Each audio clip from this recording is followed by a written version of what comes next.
Hi, everybody.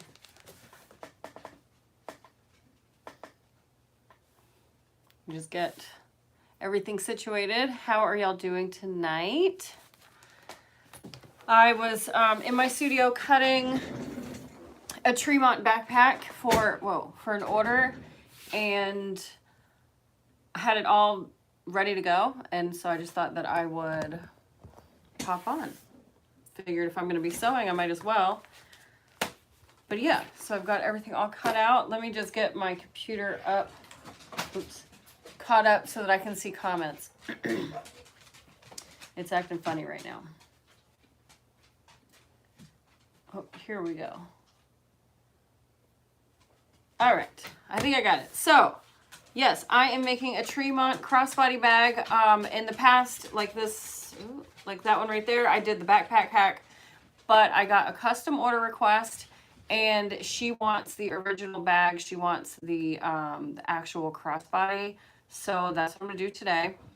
I went through and watched my, hi Diane. I went through and watched my Tremont videos from before, and I added chapters to them. I learned how to do that today. So I'm gonna try to institute that with my videos going forward, is adding chapters to make it easier for you guys to skip around, especially on my longer videos. Hi Adele. But yes, so I went through and scanned my videos, so hopefully I don't mess anything up this time. I don't know if you guys watched that video, or it was 2 videos, but if you did, then you'll remember I forgot to add my strap anchors while I was making the backpack. So I had a panic moment and I had to get creative. But this time I don't need to add those. So I'm hoping that everything works out. So I will angle you down and we'll get started. But I've got the chat up. If you guys want to talk, hi Karina, say hello. Hi Kay, say hello and let me know how you're doing. Oh, also, oh Diane, gosh, I hope you make tons of money. I'm not sure how to say your name, Livis, is that correct? I hope so. If so, hello, or even if I did say it incorrectly, hello. Hey Nancy. Also, if you guys didn't know, today I launched my Serona crossbody bag pattern. It is this one here. So if you haven't had a chance to check it out, go do that. A sneaky coupon code for you. If you use the coupon subscriber, all lowercase, you get 10% off this pattern. This is my Serona crossbody pattern. So again, coupon code is subscriber, SUBSCRIBER. So you can get this pattern. But yeah, so I just launched this one. If you haven't seen it, you probably have. I uploaded a video yesterday on how I made this exact bag, but go check that out. It's always fun on launch day. You never know how it's gonna go, and it's been a pretty decent response, so I can't ask for much more than that. But all right, let's get going on this bag. So my customer told me that they wanted natural as the main, and then they just said black, brown, or aqua as the accent, and I decided to go for all 3 colors. So I'm just doing a peak of aqua, but I'm doing natural with black, these things, overlays, and then I'm gonna have, it's going to be brown up here, so black and brown. And then the aqua overlay is going to be on the bottom. So I think that that'll be a fun pop of color. And then, oh yeah, I'm going to put aqua on the inside for the zipper overlay. That'll be on the inside zipper here. And then brown for this external zipper. And then brown for like the strap and other things. So on the outside, it'll basically be black and brown and natural with a pop of blue. And I think I might do a brown zipper. I hadn't really gotten that far. But first things first is I need to brand my overlay. So that's been heating up for a while over there. So I just need to mark. Hi, Cheryl. Hi, Jill. Oh, Nancy, that's awesome. I hope you love the new pattern. Let's see. Diane, amazing. I hope that you sell tons more. I need to do it from this side. See, I'm just gonna mark and find my center here.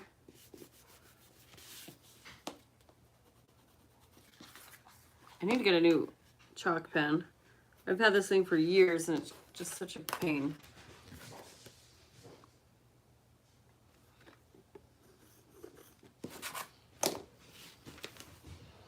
That might be a little high.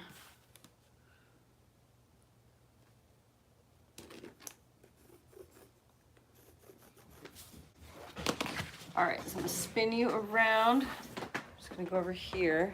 Got my Lazy Susan. This is my branding station. Hi, Clemmy. You wanna come say hi? Sounds like Clemmy's out there playing with the cat.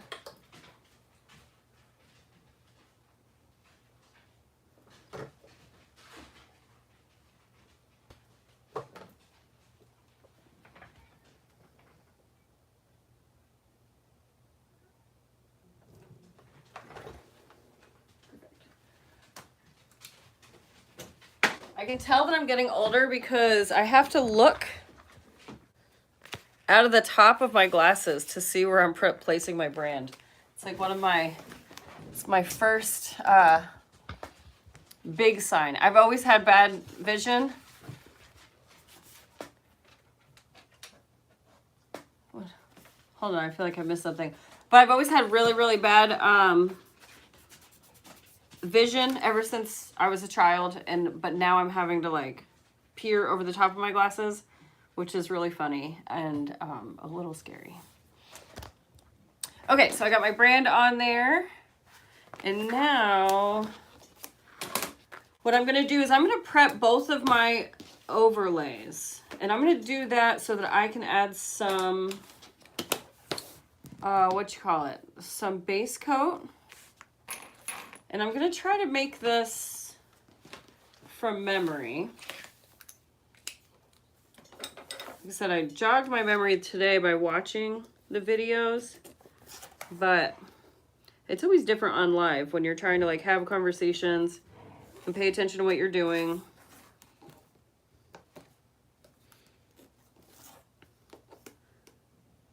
And not mess anything up, which is like damn near impossible for me.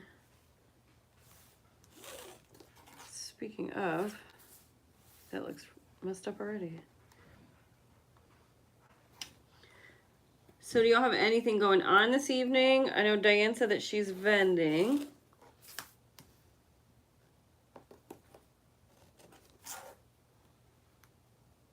I think this is cut incorrectly.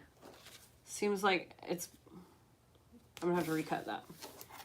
Let's see, refills for my chalk pen, a Ziploc bag with white powder. Yeah, well, it's not the refill that I need, Karina. I actually need a new pen. Like mine is, I don't know if you could see it, but it's all jacked up. The little wheel doesn't like to spin, and it kind of cuts into the cork. But every time I order from like Wawak, I always forget to get one.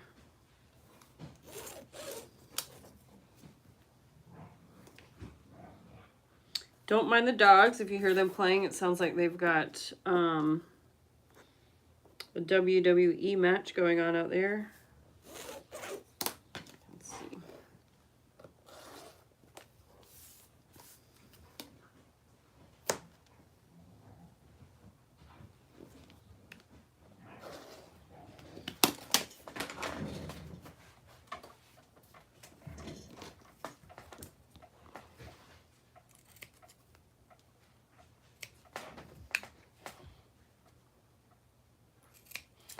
And so if you have any questions about my machine and thread and all of that, I put everything in the description box for you already. And also link the pattern if you've never seen this pattern before. The link is in the description box.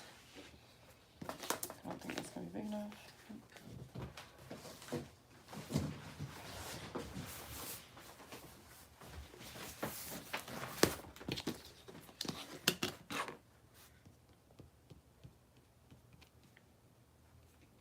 Yeah, I did a terrible job cutting that.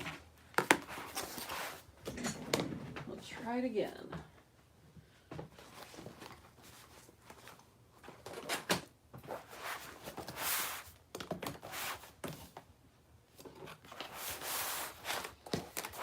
Teresa said, I made my first cork bag the other day, but I had some issues getting really nice points on my corners.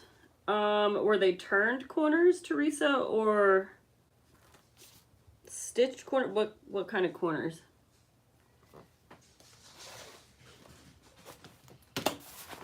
Hi, Terry. Hi, Jill.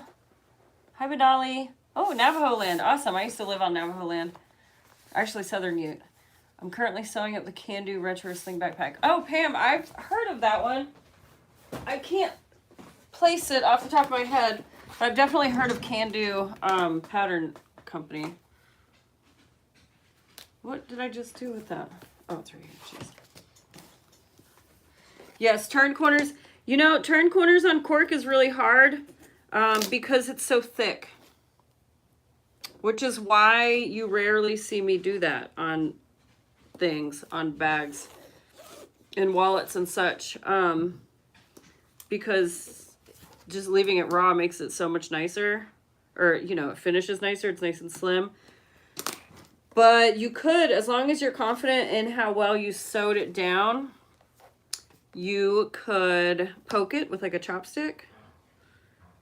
Just be careful not to put the chopstick through the corner, or excuse me, you can just embrace the angles. That's what I do on a lot of my stuff too. And then you can put something heavy on these that'll really like settle them in so that they're not like poofy. But yeah, that's a lot of the reason why I embrace and cut a lot of my corners like that, just so that they all match. Let's see. Squishy's original design. Love the color. Thank you. Hello from Egypt. Hi. That's a new one. Barbara asked what pen I'm using. This is a refillable silver marking pen. So it's actually made for leather. Lauren Mormino sells them, and then I'm not sure if she has the refills. I bought a huge bulk pack of refills online a while back because the cartridges do kind of run out quickly, at least for me. So I just got like 100 pack of refills. And actually I have 2 of these pens. They're my favorite, but so you just unscrew this part. Oh, Australia, if you have a leather shop, I would suggest looking there, but it's just called a silver marking pen. Oh yeah, and Iris says that Lauren does sell them. So yeah, I have 2 of these. This is what I use all the time. I am careful. I used to mark all over the front of my cork with it, but I was quilting cork recently and I made all of my quilt lines and I let it sit for a long time and I couldn't really get it off. But if you do a quick mark, you can just wipe it right off. Or if you do a mark and then you wipe it off quickly, it won't leave a mark, is what I'm trying to say. All right, so I just want to get these base coat. I'm gonna do 1 coat of base coat on these just to seal all the edges. Something else that I've been trying recently is Mod Podge. I've been using matte Mod Podge and that works really well instead of Fabric Fusion. It's a little bit cheaper, and I like that it's matte and not glossy. But it's a lot runnier than Fabric Fusion, so I've been using like a little foam brush with it, but I think maybe this applicator tool would work really well with it too.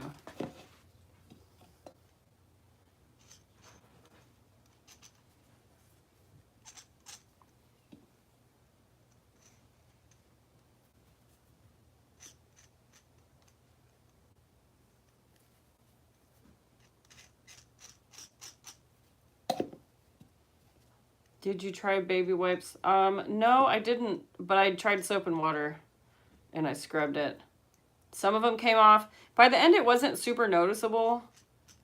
I knew that it was there because I'm the one who made all the marks, and it happened to be on black cork. It wasn't like, you know, a lighter color cork, but it wasn't bad enough that I felt concerned about it. Like, I still sold the bag. But I drew the lines and then let it sit for days before I even stitched over it. And then luckily I was able to stitch on top of the lines I made, which was good because that disguised a lot of them.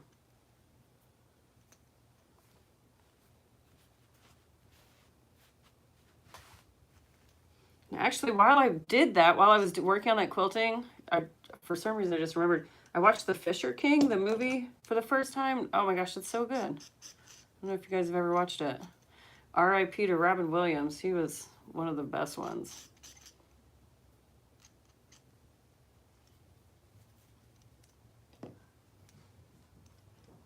Oh, also kind of funny, I've been listening to an interview with Jeff Bridges too, and he's also in that movie.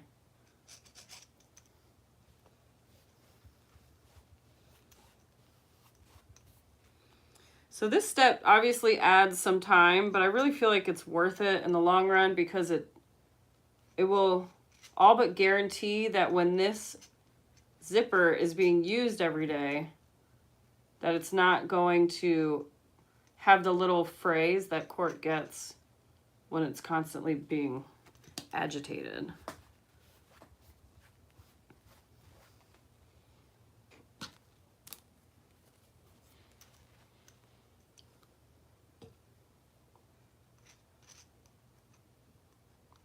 All right. Corinne said, excited to see your video on the one with Mormino. Oh yeah, coming soon. Yeah, what, 9 days until the boxes drop? That's when all of our videos will go live. There's so many of us that did them. But yeah, it's like ready and waiting in the wings. It's not too often that I make videos and that I have to wait to post them. Normally I make them and post them immediately because I'm not really one to make videos super far in advance. I wish I was.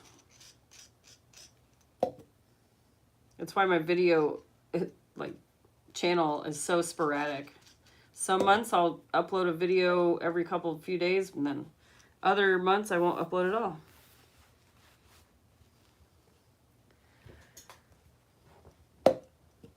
Hi Piera, organizing my sewing area, that's one big disaster. Oh yeah, I know how that is. I was prepping for a big market before last week. It was last Saturday. And so normally when I get into market prep mode, I'm in the studio, 12, 14 hours a day. And I just make a huge mess when I'm in here. And honestly, I'd throw all of my scraps on the floor and then I sweep them up at the end. But it just looks like a war zone in here when I'm in prep mode. Can't let the cats or the dogs in here because there's just so much stuff everywhere. All right, got that one done. I meant to have these done before I started the live, but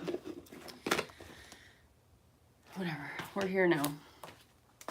I already did my little overlays. And so I need to lay this down on the front of my bag. And then this other one goes inside. And on this one. So I'm just going to do them at the same time. And I'm not going to work through the pattern the way that it's written, of course. If you've been following me for any length of time, you know that it's probably one of my calling cards. I don't follow a pattern.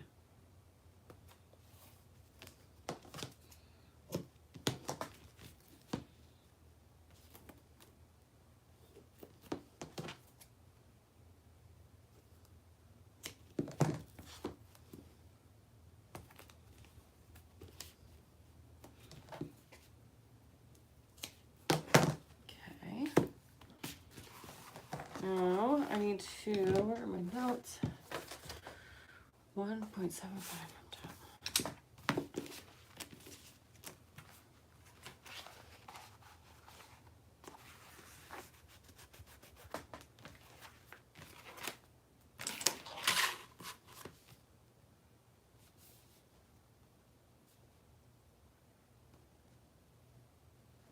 Okay, so I'm just finding the middle of my exterior. Cheryl said how, oh, sorry about the dogs. There's probably nothing happening outside that they have to yell about. Cheryl said, how long have I been vending and how did I get into it? Hold on. Let me go see what these jabronis are doing. Hey, what's your problem? Why are we yelling? Go ahead. Okay, sorry about that. There's literally nothing happening. I assume Clemmy was barking at Joppa. How long have I been vending? Let's see. Brandon and I started what is now Sonar in 2011.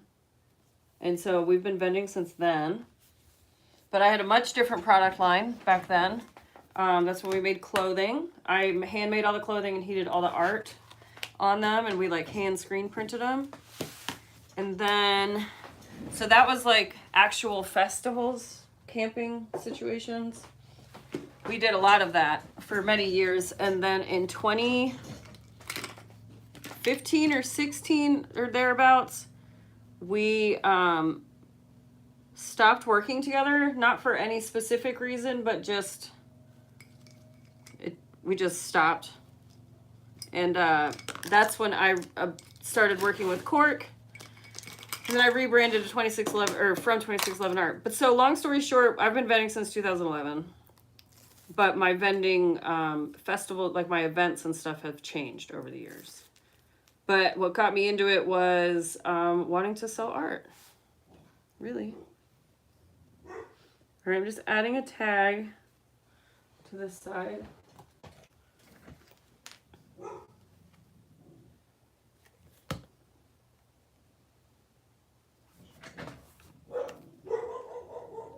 So the dogs are barking. So my neighbor, hi Joni, my neighbor that lives over here, he's lived here forever. And he's lived in this house. I think he was like raised in this house. He's one of those good old Southern people, just like could definitely use some subtitles situation. Super nice, the best neighbor.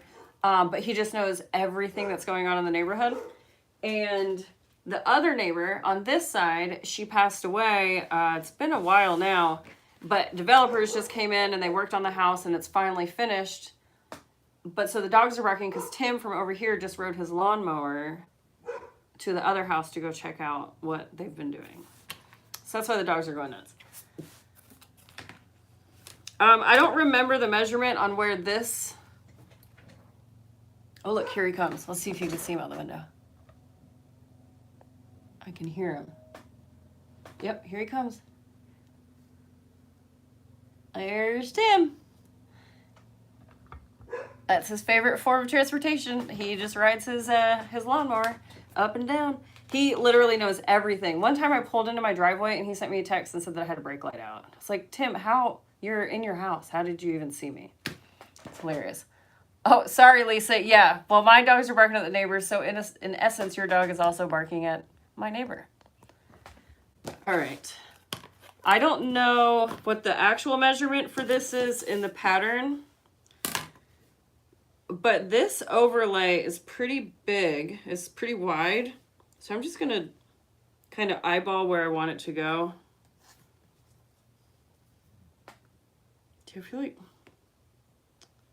that's really wide? It's going to go about there. All right, let's get this centered again. Oh my gosh, they are just really working hard on that neighborhood watch today. Now there's probably a cat out there. How dare that kitty? Oh my gosh. I might have to go have a talking to them again. Yeah, I don't know about this overlay. It seems to be too wide. See, it's just, I think it's too wide because it's going to be in the seam allowance, or it's going to be very, very close to the seam allowance. So I'm just going to scrap this one. unfortunately. And I'll have to cut a different one.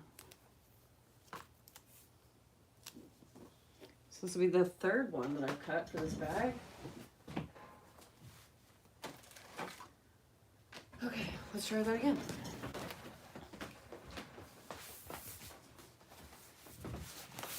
All right, so if the inside pocket is 8 by 8,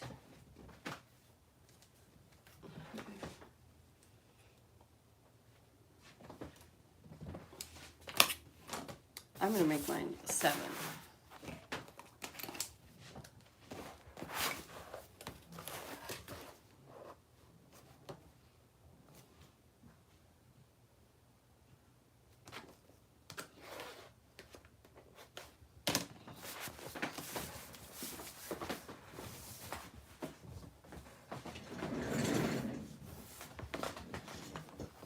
I wonder what Tim thought of the neighbor's house. It's kind of crazy how much work they've done.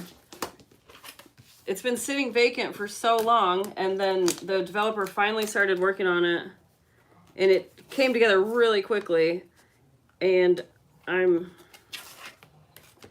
kind of bummed out because now we're going to have neighbors. But it was really weird. They spent all this money making the whole inside of the house gorgeous, and then they were just going to leave the outside as it looked terrible. There's been a dumpster in the yard for several months, so the grass is all dead, and he was just going to leave it, the developer. And I asked him about it, and then today he sent people over there to kind of fix it up and clean it up, so maybe he'll get a little, I don't know. It's just so weird to me. Why would you spend thousands and thousands of dollars on a house just to have the first impression be bad? But it is kind of crazy. They really polished a turd on that house. But it only helps my property value, so. All right, let's see. Got a couple comments.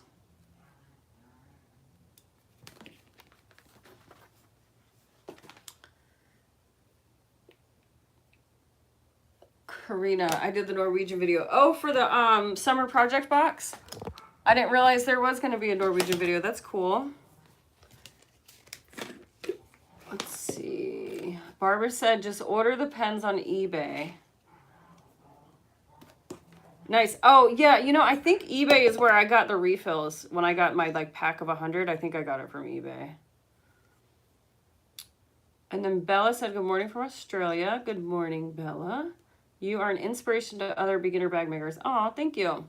Love your tutorials, and one day hope to have a market stall just like you. Oh, well, thanks. I actually just put together a vendor. I titled it like tips from a vendor that I'm going to be publishing to my Patreon subscribers.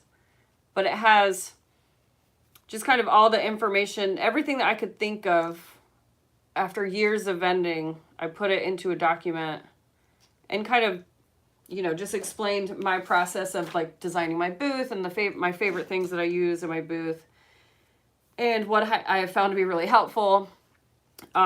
Because when I started vending, I didn't know what I was doing. I just had a table and some motivation and went for it. And my booth has really grown a lot, and it's like really changed a lot too.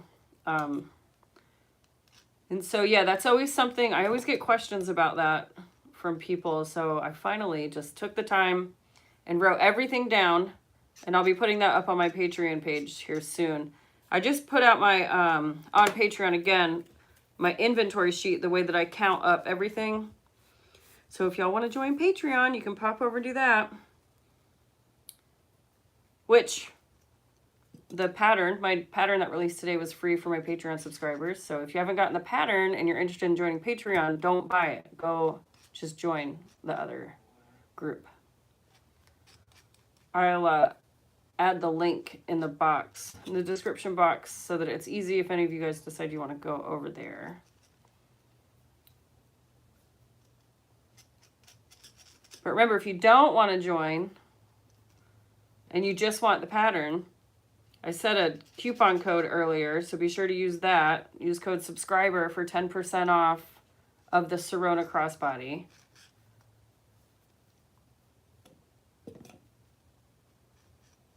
Okay, so now I have this new zipper overlay, 3rd time's the charm.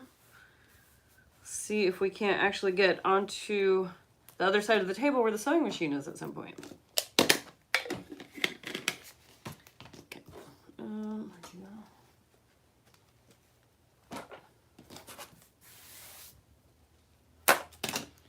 okay, let's go back down. There's that one, there's this one. Tape. All right, Diane said, I'll come and watch after the market's finished. Catch you next time. All right, Diane, good luck. I hope that you make millions. Taking a break and caught alive. All right, welcome. Hey, Ashley. Cheryl said, I have 2 labs and a multi-poo that bark at every person, truck, and squirrel. It's nerve-wracking. Yeah, I actually got the closest I've ever gotten to sewing through my finger the other day because Clemmy was in here and she was sleeping and everything was fine. And then she jumped up and started barking out of nowhere, and I got really close to sewing my finger that day. It was really scary, but I'm just a very jumpy person as it is. So anytime it's quiet and then they just start barking out of nowhere, and to be honest, I just yell because I just get so like freaked out. Yeah, I have the same reaction as them whenever they see a squirrel. All right, what's this? Lisa said, I made 12 of your checkbook covers this weekend for a wholesale order. Oh man, that's awesome. That's so cool. I had a shop come up to me when I was vending in Asheville. They came up and asked if I would be interested in selling to their shop. So I just sent them an email. That would be really cool. I'm in a couple of shops in Asheville, but the more the merrier.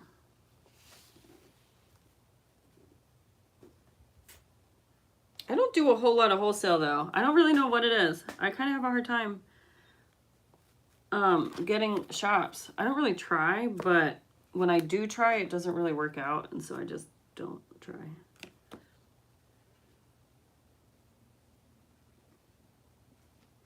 Why does this look like that?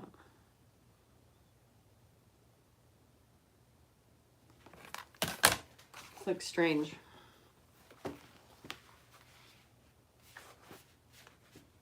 Weird. Like, it looks to me like my curves are different, but they're not. They're measuring the same.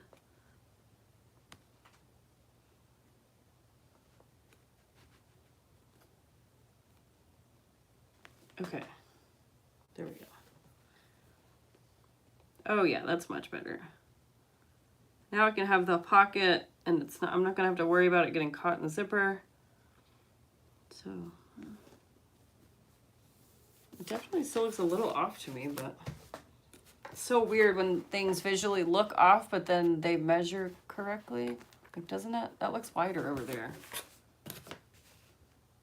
Okay, 1.25. Yeah, I knew it. There's something weird's going on here, something fishy.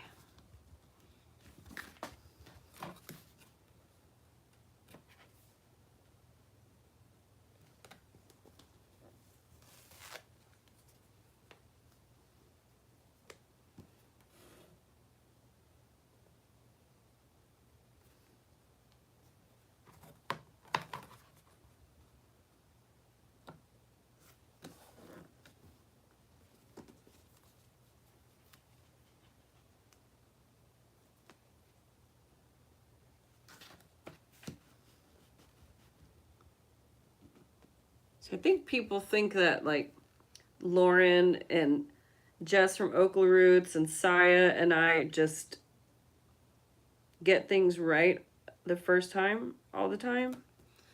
And I can certainly speak for myself, but I'm just going to make an assumption here that none of us do. We just put our mistakes on the internet and our struggles. Okay, that looks much better. So there's the inside. So now we need to go sew this down. We're going to sew this down. I'm trying to think if there's anything else I can prep. Yep, so my little strap anchors here. This is what I'm going to use to hold my crossbody hardware. need some clips so we can stitch these down while we're over there.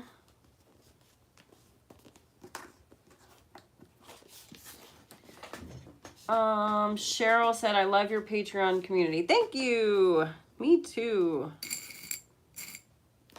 Karina, my Patreon, the tiers start at $4 and then it goes up to $25 US. Here, let me get the link real quick. But basically what it is it's, you get all of my YouTube videos ad-free. That's like the major draw. You get, lives a couple a month. I've done Zoom meetings. You get free patterns when I put them out. You also get discount codes for all of my patterns, or you get them, and you get them early. You get early access. I pulled my testers from my Patreon community for this last, sorry about Clemmy barking again, but I pulled my testers from my Patreon community. They get to help me decide which videos I'm going to put out and what to focus on. And they also help me decide which patterns to focus on as far as like personal, what I'm going to put out. So basically it's just, accessibility and, sorry, I'm trying to type. Accessibility and just a much smaller community. We have like our own Facebook group, so everybody in the group can chat and share their makes and stuff like that. So, but honestly, it's a monthly subscription that gives me wiggle room to be able to focus on creating more patterns and creating more digital content for you guys versus having to make wallets and sell them at vending events, which I'm definitely trying to get away from.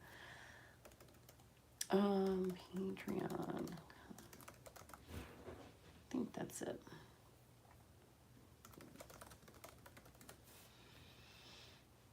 Here it is. It just keeps linking me to my creator. Okay, here we go. But yeah, if you've never heard of Patreon, there are tons of creators out there, and it's really cool. People are doing some really cool stuff. And really, it's just a way to show support for the people that you're interested in. All right, so I just added the link down below, but it's patreon.com, or you can just search Sonar Patreon and it'll all link you. Pam said you make no money selling wholesale. Well, yeah, that's you. I do on certain things. I don't sell bags and stuff wholesale at all. I'll sell like wallets and little things, slim wallets, business card holders. Actually just got approached by another company today. They want me to make, I guess we can pop this open. He wants me to make banjo straps for him. He builds banjos out of Asheville. And they're looking to add another type of strap to their lineup. And so he sent me one, and he wants me to make them some cork straps. So this is like the type of wholesale I'm talking about, where they buy a bunch at one time. Oh, it's a really big box for that. So this is the strap. So it's one big piece of leather. It's nice. It's like really heavy duty. It has these like, I can never remember what these things are called. They're kind of like Chicago screws, but they're not screws. Does anybody know what the name of those are? Well, this is cool. I think that would be pretty doable to make out of cork. And then, like I said, he wants to buy like 60 or 70 at a time. So I think that could be really fun. But yeah, he sent me this just to like show me what he's looking for. And then he said that I can tweak the design. It's wild how much leather has a scent. A button stud. Thank you, Amy. Leather really has a smell. It makes sense. People, every time I'm vending, people always smell the cork, thinking that it's going to smell like leather. But that really did. It's a very strong scent. All right. Oh, Livia. Oh, hi. Nice to meet you, Livia. That's my friend's daughter's name. Let's see. I don't know what happened. Oh, there we go. What is the shelf life of Giardini edge paint? If I don't use it much, will it stay good for a while? There's definitely a shelf life. I think the website says that, you know, to use it within a year.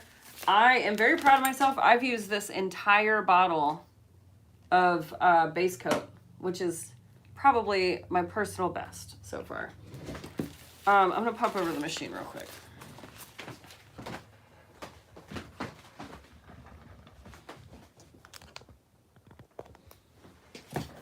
Because I made this quilt top. I don't know if I showed it yet. I made this quilt top. I thought it was going to be so cute. And I kind of hate it. I made it with the intention of giving it to my niece. And I'm just not really loving it. I don't know. What do y'all think? My sister said that she likes it. So I'll probably finish it eventually. I just haven't yet. What would happen if you don't seal the edges of cork? I think I can show you. Nothing major happens. Who said that? Margot. So nothing major happens, but you could see like, see these little, how it's like pilling? So that'll happen to the edge of cork if you don't seal it. And it just happens on every raw edge that gets a lot of, it's probably kind of hard to see. There you go.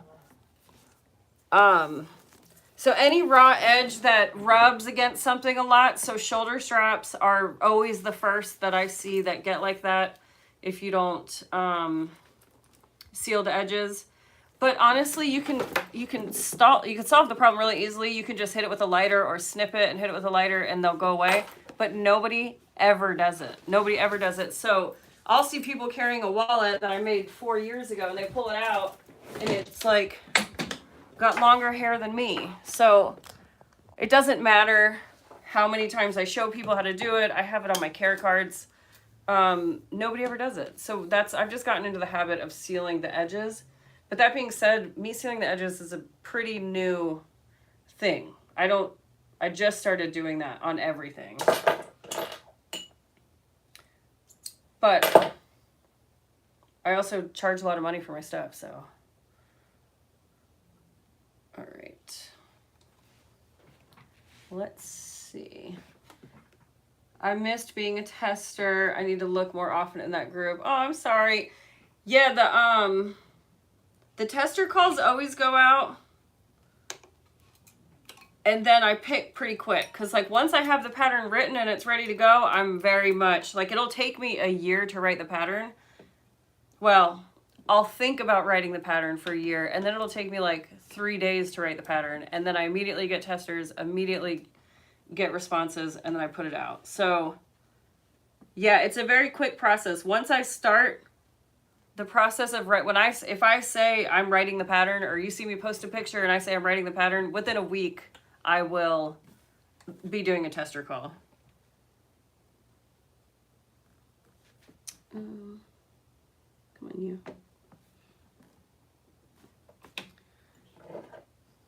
I should probably change my needle, but I don't feel like it. But it seems like it might be a little gummed up. Jamie said, I love the quilt colors. Thank you. Yeah, I really love the colors. I think it's the red, the bright red with all the muted colors. All right. I'm being forced to change my needle. It's a bummer. Yeah, I love, the whole reason I did the quilt was because I loved this like green color. I can't even think of the right way to describe it. But I don't know, I think it's this red and the brown that are throwing me off. That's what I don't love. Hello. Where is my needles here? All right, so I'm gonna switch to a 16. Are you recording using a camera or your phone? I'm actually recording using my old phone. It's yeah, iPhone. I've always recorded with an iPhone. But recently I got a 11 or 12. I got an 11, and I just realized that you can record in HD. I've never done that before. And so the Sirona video, I don't know if all of it's in HD. I think I might have accidentally switched it to that, but toward the end, the Sirona video is in high def, and it just looks, HD is so wild. Okay, there we go. So I think I might go with contrasting thread, which might be a bold move. After all that, I'm going to take this thread back out.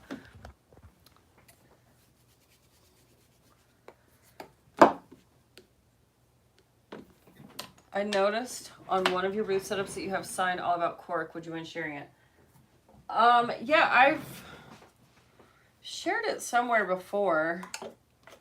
But yeah, I can post about it.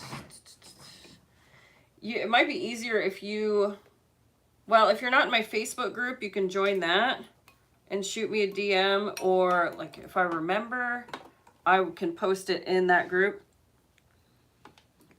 But it's hilarious because people don't read it. Most people don't. They'll walk in, they'll say, what is this? And as soon as I'm saying the word Cork, they're like, is it Cork? I would say like 95% of people don't even notice the sign. And then as soon as I say it, they're like, oh, it's right there. Like, it's okay. But yeah, I don't mind sharing the sign. It does. It has like just all the attributes of Cork on it.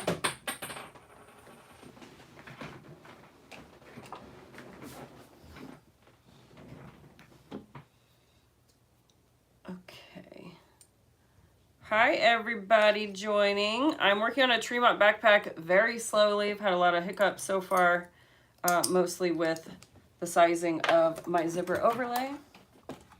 But we are about to start sewing. Or it's not a backpack, crossbody. I don't know what I said. Hi Michelle in Brisbane, Australia. Hi Kara, Susie, Elizabeth. Hello, hello, hello. Okay, so I'm using a size 16 needle. Gutermaan Mara 120 thread. Hi, Tamara.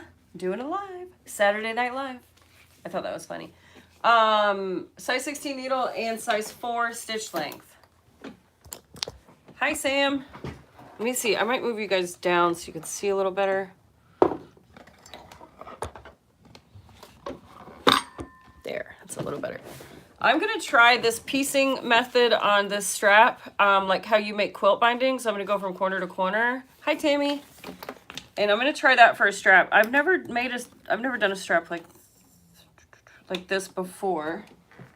Where is my freaking vacuum? Push my foot pedal all the way down here. But yeah, normally I just sew straight across and piece my straps, but I'm going to try this way and just see if I like it.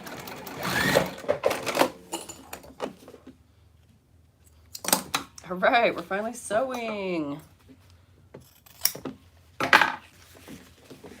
Oh, I forgot about that. I forgot that you're supposed to overlap the ends a little bit. So I'm just going to pick this because I need this to meet up perfectly.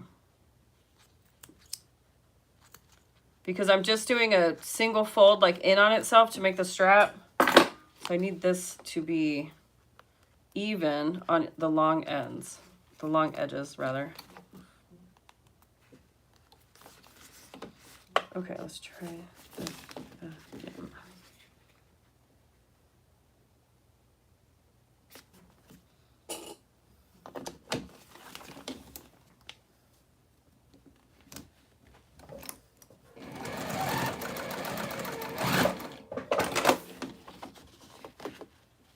That's better. Okay, that works. Definitely have to practice that a little bit. Or if this is going to make it harder. We're committed now. So I'm just butterflying the seam open in hopes that it helps later when I'm flipping the edges in toward each other.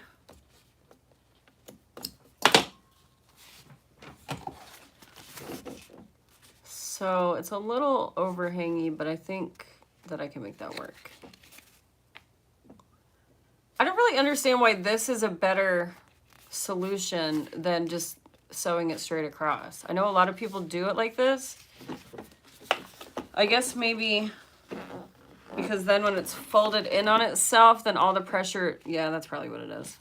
Never mind. Sorry, that was me processing in real time.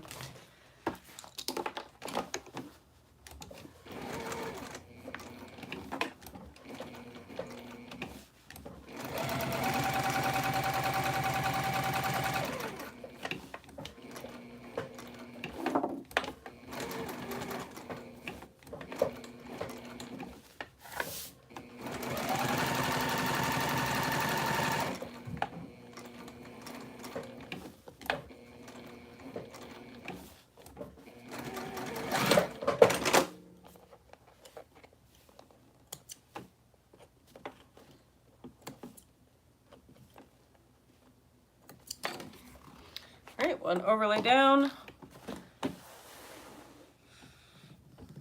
I'm going to switch to aqua thread real quick.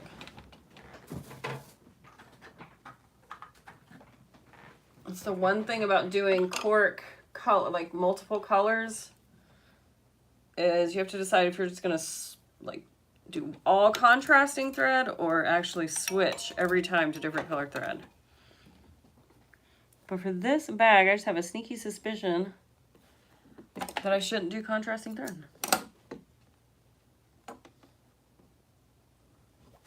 Plus, contrasting thread is so scary. If you mess up, it's like right there. But damn if it doesn't look good.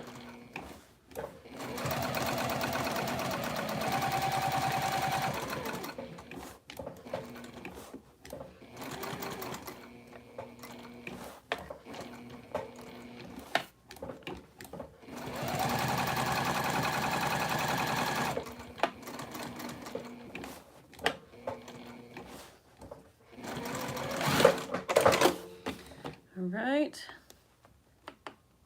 interior zipper overlay is down.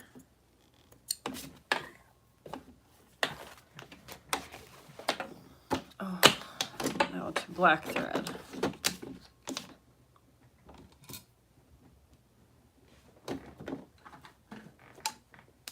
Let's see, Tammy from hi. Oh, Carrot, thank you. The hair, yep, I finally added some color back to it. I went and had my roots done too. It's been forever since I had those done. And so when I get my roots done, I have to put a color. Come on, you. Let's see. Lisa and Cheryl both said that they do their straps the way that I did it. Yeah, it looks good. I think I need to play around with it more so that I can get better at, you know, the distribution of the crossover so that when it's straight, it's nice and even.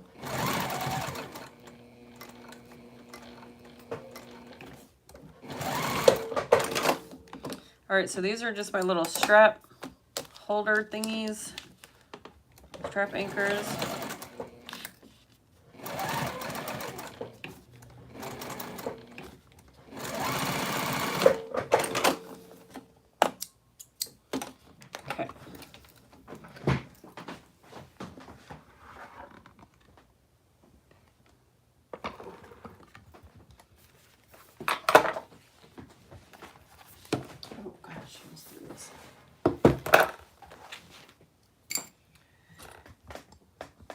Gail, hey everyone, don't forget to give this video a like. Yeah, give me a thumbs up. I think it like helps with the algorithm. I don't really know, but it doesn't seem like it would hurt. Tamara, processing in real time. Gonna say that instead of yeah, I'm just talking to myself. Oh yeah, that's, I guess that is what that is, huh? I've always said that I don't talk to myself. That's funny. I guess I do.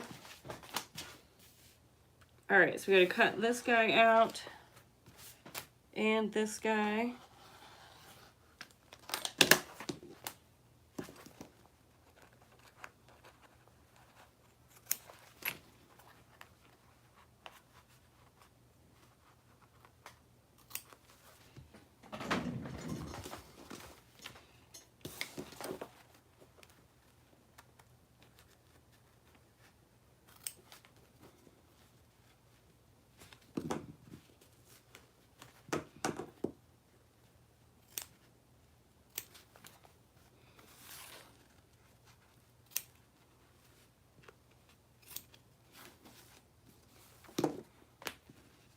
So I've learned that if I put the tape in the middle of my overlay, so you can see the tape under there, put the tape in the middle of your overlay, and then when you stitch around the exterior, when you come back and take this out, if you peel it, you can peel enough of it off.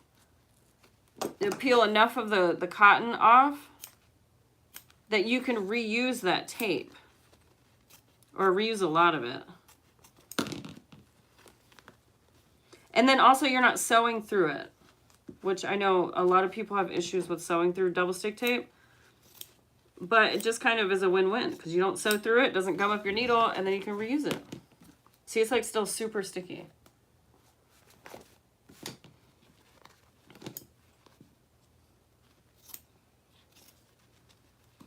And I mentioned it in my Sirona video, but I'm going to say it again because it bears repeating, or it's worth repeating.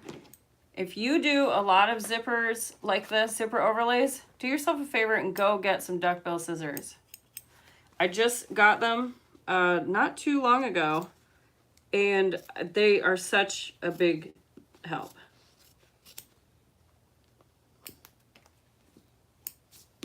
And because I cut things I'm not supposed to, they're the sharpest scissors that I have as of now. All right, let's see. Kara, geez. Kara said that's when variegated thread comes in handy. What do you mean, Kara? Variegated thread, like the different color thread? Oh, yeah, you're right. So I don't have to constantly switch. Yeah, that's a good point.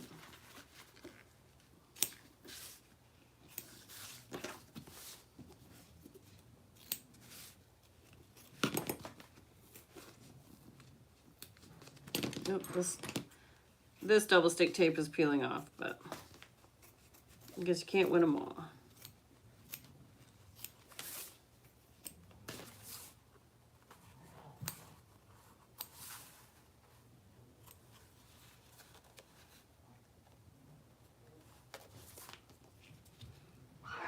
Whoa. Somebody just got mad at somebody out there.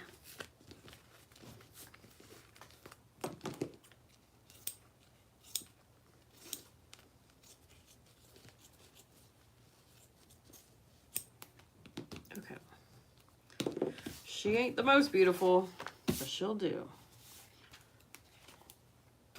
So now we need to pick some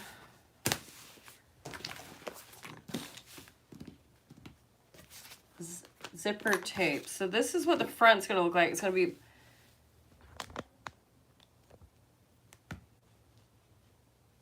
black and brown and natural, with the pop of blue along the bottom, and then the inside are these feathers. I'm thinking brown zipper tape.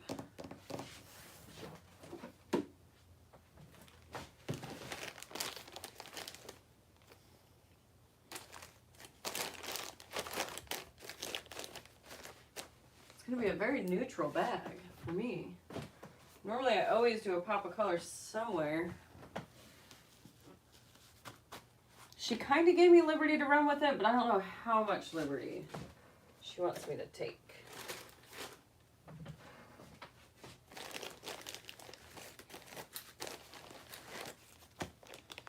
But I do think the brown looks good. Or black. I think the brown looks better because on the inside, I think the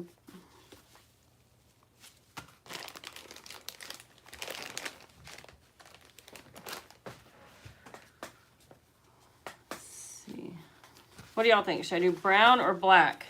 I don't know if you, here, let me put some clips on everything so you can see. Okay, so I think either way, it'll look good. So there's, okay, this is, let me just take you down.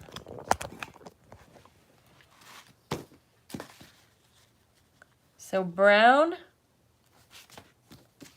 which I think looks good with the aqua overlay here, or black. What do y'all think? The yellow. I know, Tamara, that's, I mean, I kind of dig this like icy blue, but I don't know. I don't really know. And she originally told me to choose the lining and everything. But that's like when you go to a tattoo artist and you say, I don't care, just do whatever. It's just, it doesn't work. When it's a very expensive thing, especially for a tattooer, it's permanent. But even for me, when people tell me like, just do whatever, I like what you choose. That's a lot of pressure. So I don't like to do that. It just makes me scared. Just makes me scared. Let's look up her original email, shall we? Let's see what she said. Because honestly, I would just love to go wild with this. I think some sort of blue, because the accent, the blue accent would be good. All right, it's Lysandra. Let's find her.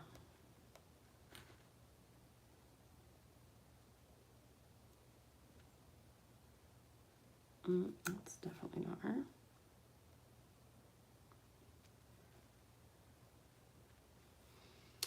Okay. Tremont Crossbody with the back pocket like you created. Is there a cork color mimics denim? Okay, wait, so she likes blue. If you don't have a denim color, how about black or brown? Yeah, she said, your sample bags on your channel look great, so I trust your choices. I wonder if she's watching. If you're watching, speak up. Help us choose. Let me see. I feel like I have another email from her about this. Because I could have sworn she said natural body with black and brown. And in that email, she said black or brown body.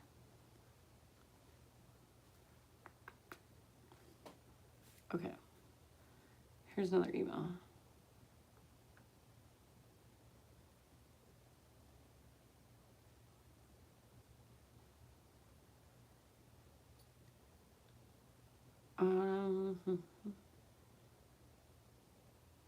Okay. Ooh. Combine natural. Okay. Natural with black, brown, or aqua. I'll trust a creative in you to decide which colors work best together and which should be the accent. All that she really said was that she doesn't like red. I don't know. I feel like maybe we should go for a blue. I love the ice blue. Contrast, black outside, yellow inside. Oh yeah, different color inside definitely work. Brown, blue on blue, brown on brown. Pop of color. Yes, Tamara, pop of color is definitely my signature style.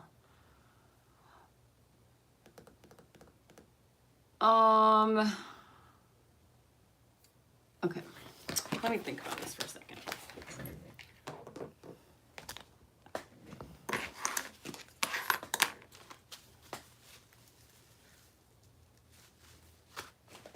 Ooh, ooh, ooh. Ooh,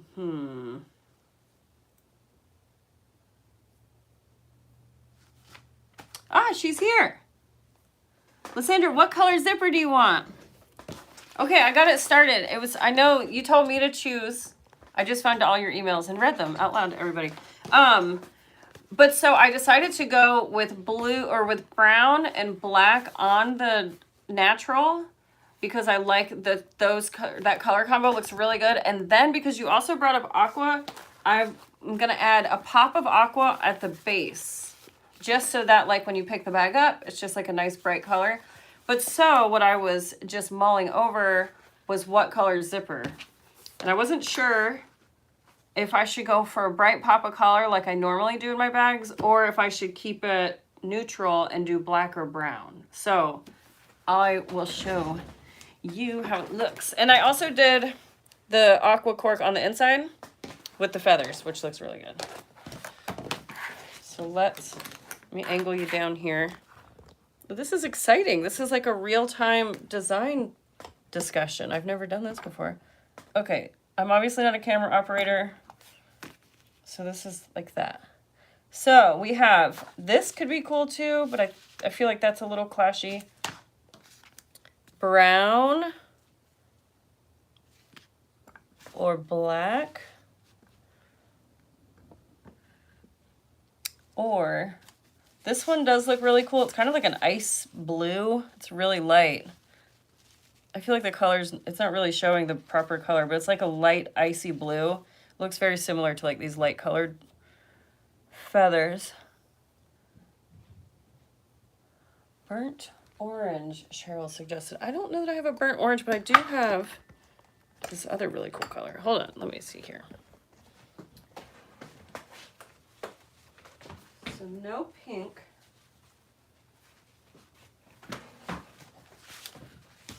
No, not that one. This one could be cool, but that's in the red family.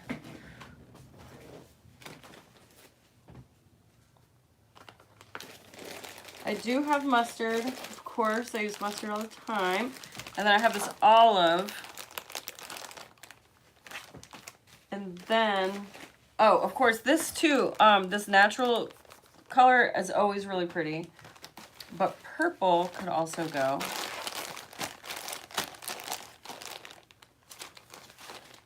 I don't know that I love that. I don't love that. I'm not completely sold on this. You know, most of the time when I'm designing, it just like jumps out at me.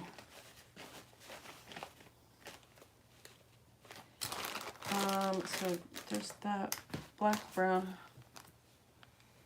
I don't have enough of that green.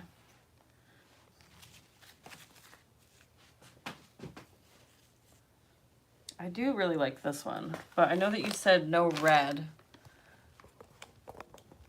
Let's see. Well, the mustard with the lining will definitely look good.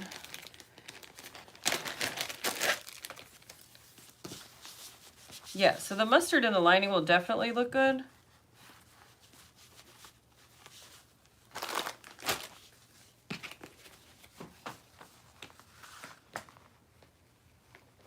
But it might give like army vibes a little with this one. Not quite army. Obviously, it's not like olive drab or anything. But with it being all kind of the same color combo, it's like business on the outside, party on the inside, which is always a good combo if you ask me.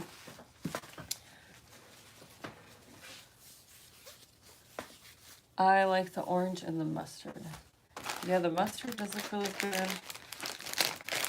In my moon phase, oh yeah, this is definitely giving army. Army vibes now with the green and the brown. But that does look good. But when I did, oh, here she is. Looking beautiful. How about the icy blue or the pop of color? I don't think the mustard. Okay, so no mustard. Let's lay the ice blue out like,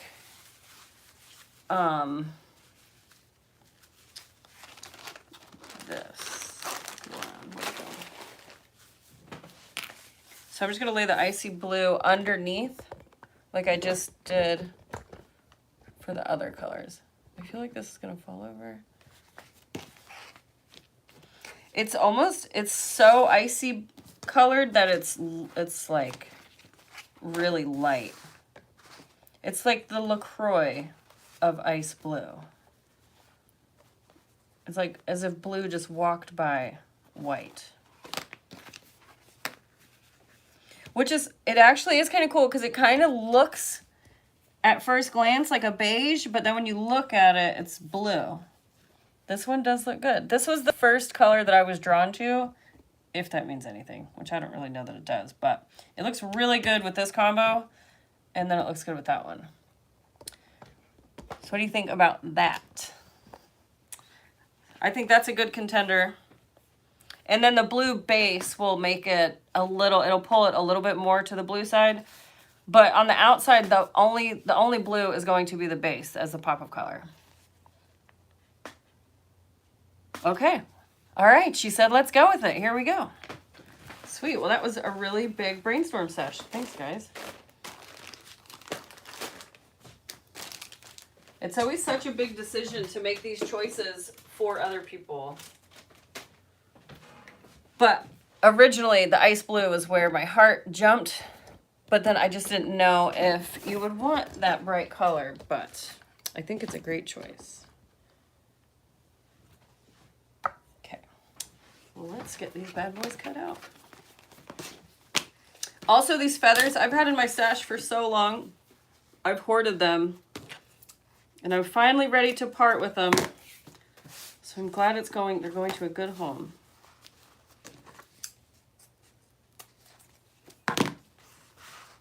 All right. Move that out of the way. And then pulls.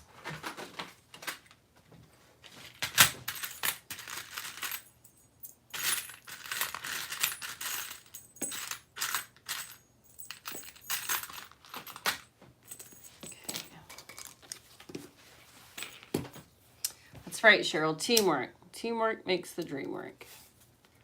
That is for sure.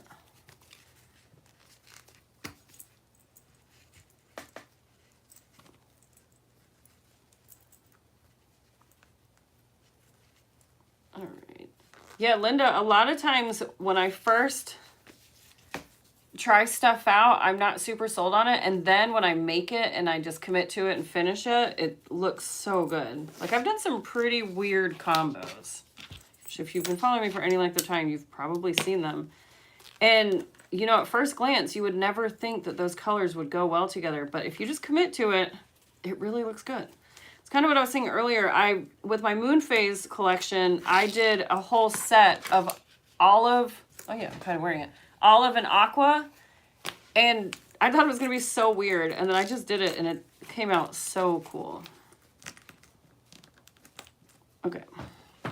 And actually sold out of a lot of those really quickly. All right, so I'm just going to put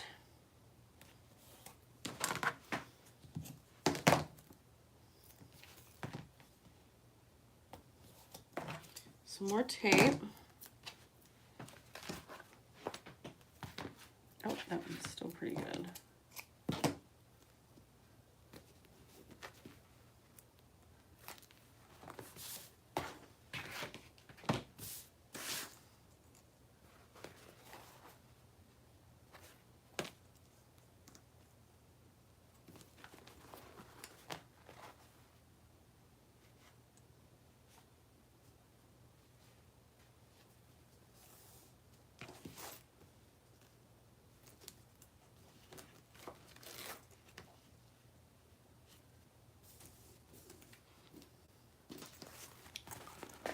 What do we think?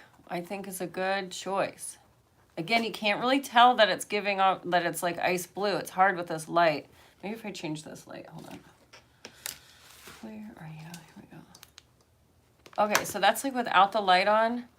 You can tell a little bit more. It's like a little bit more true to color. But the big question is, how does it look? Whoa, that's really yellow. How does it look on the front?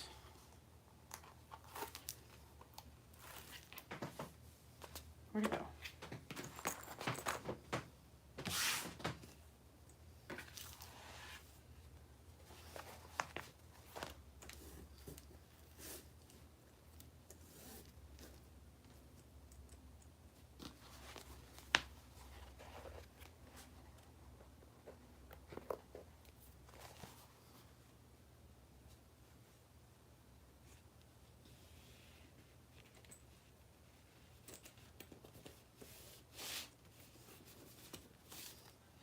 Oh yeah, I'm loving it.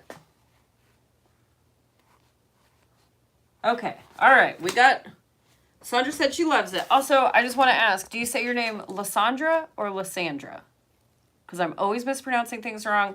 And truth be told, you're going to tell me and I will probably forget. So I apologize in advance. But for today, if you tell me, I'll get it right during the video. Okay, so we need to stick our pockets. Okay.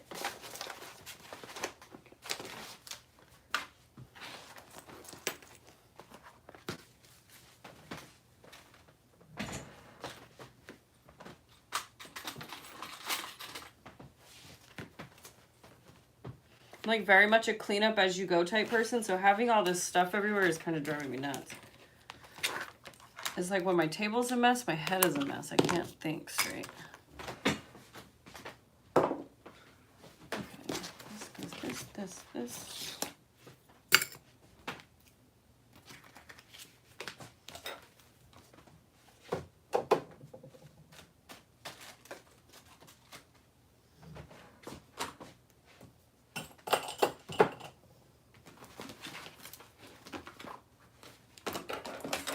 A little better.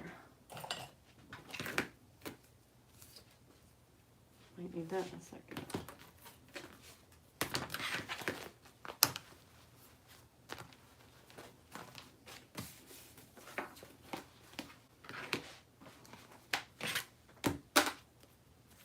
Okay. Inside zipper.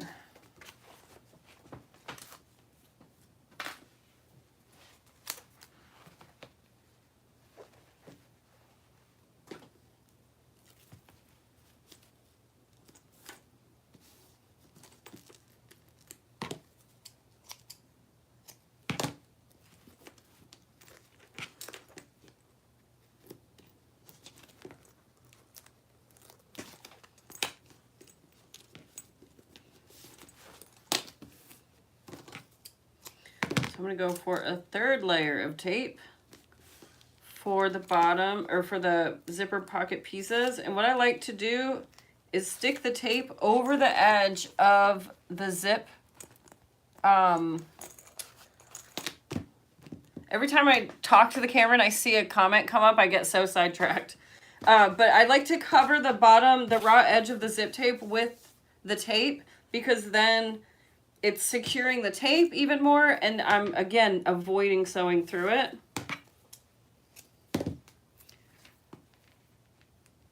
Lysandra like lasagna. Oh my gosh, that's hilarious. I will probably remember that. Thank you for that. How many times have you had to say that in your life? I can see the blue more with the front. Beautiful. Awesome. Lysandra, yes. Hello, loving this live. Awesome. Welcome, Kathy.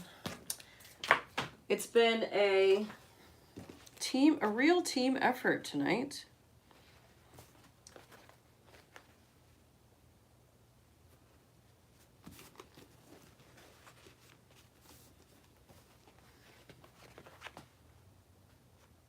This is so interesting, Lysandra, having you in here with me. I've never sewn a custom bag for somebody while they were watching. It's very interesting. I don't know if y'all have TikTok, but there is a lady on there that makes custom like tumblers and cups, and she does it on live, on TikTok live. And so they'll just be talking to her. I think she FaceTimes with them, but she's on TikTok live the whole time she's doing it. It's so interesting because she's getting like immediate feedback. And normally I would just have to wait for my customer to receive the order. All right, so I'm going to switch back over to the other side. And we'll get these bad boys stitched down.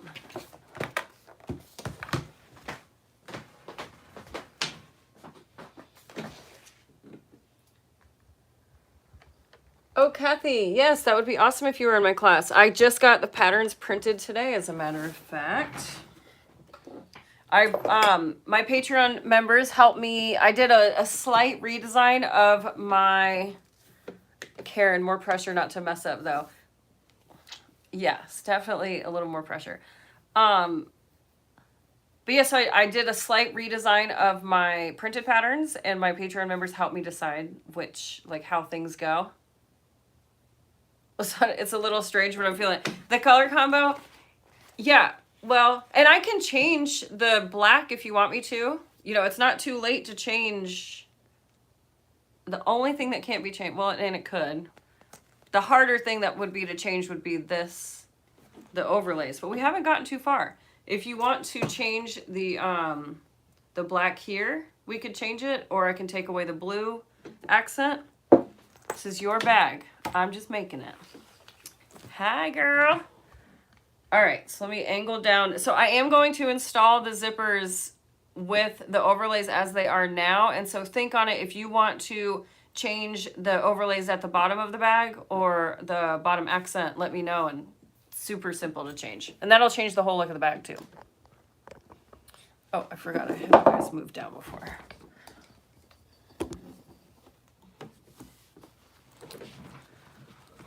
Hi, Leah. Jade. Let's see, we've got black thread and no. Jeannie said, I love that lining fabric. Yeah, I've been hoarding this for many, many, many years.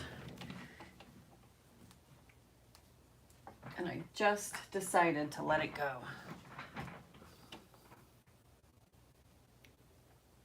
Sometimes you just have to send your loves out into the world.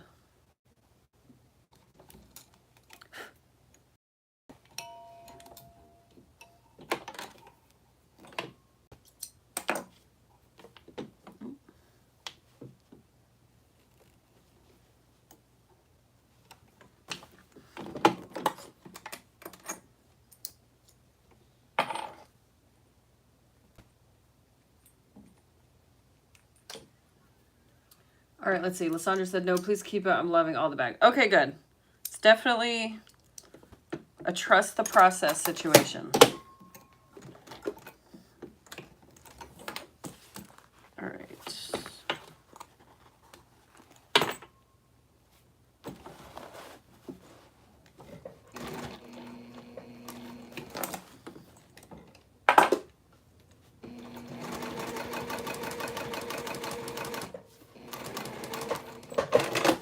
Skipping stitches. Speaking of messing up, ha ha ha, here we go.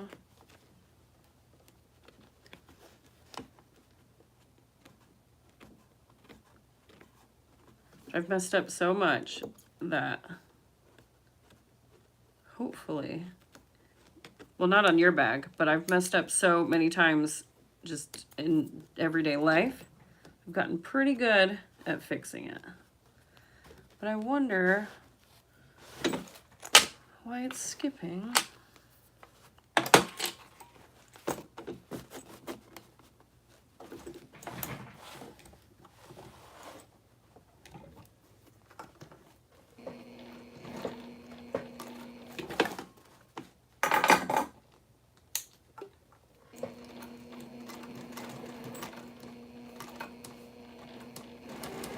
Yeah, it's just straight up skipping. What is going on? You cursed me. Just kidding. You didn't, Karen. It's okay. We're just going to try to rethread the beast and see if she likes that.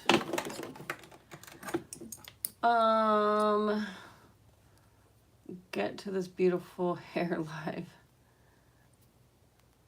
Let's see. The color theme is stunning. Thank you, Cheryl. Sandra, okay. Leah, it's amazing your blue hair. Thank you. Thank you, thank you, thank you. I stray from my blue hair and then I always come back to it. Blue, I think, is just like my natural color.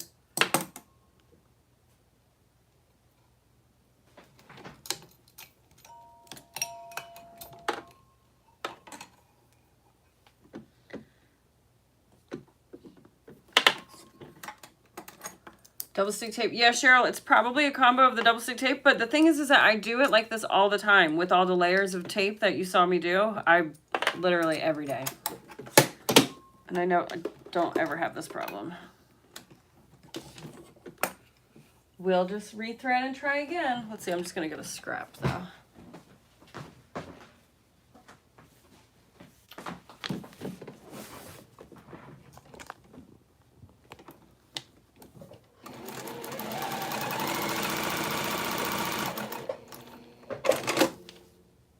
Okay, well that worked.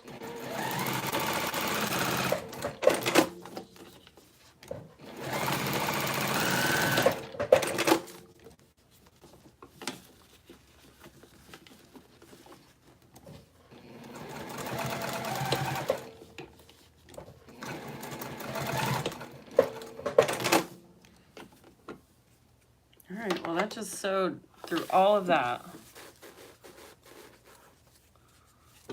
So if it still acts up, it's going to be the double stick tape.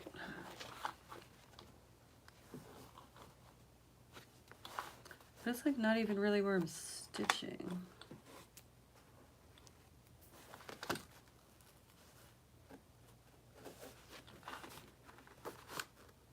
Yeah, I'm not even stitching through the double stick tape. Like peeling this back, I'm not even touching that.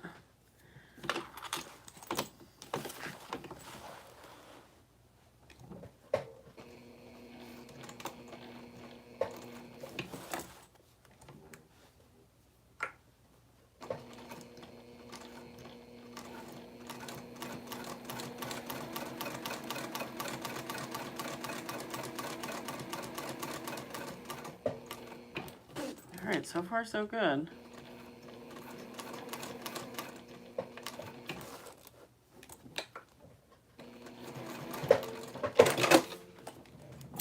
I don't know, maybe it was just pissed off with the way that it started before. Yeah, 3rd time's the charm. That might be my theme for this bag because that's how it was with my overlay too. I had to cut it 3 times. Just kept getting it wrong.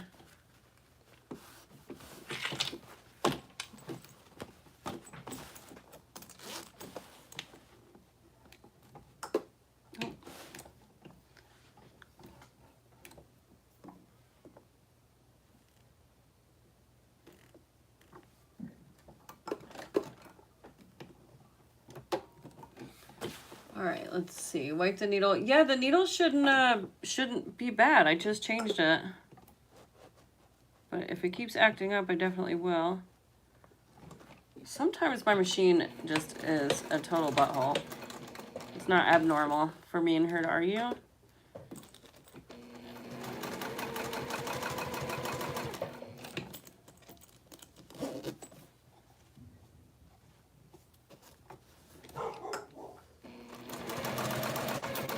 I don't know what it was mad about, but it's sewing up fine now.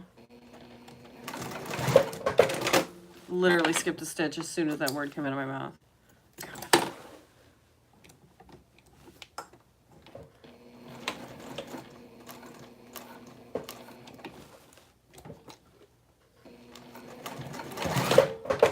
All right, there we go.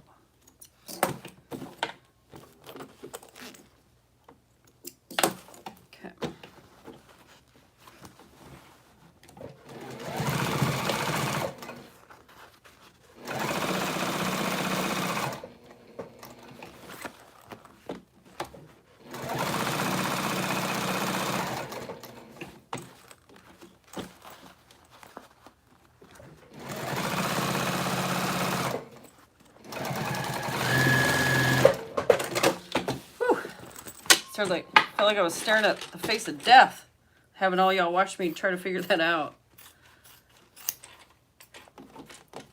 Under pressure. I shall probably get this video flagged for copyright.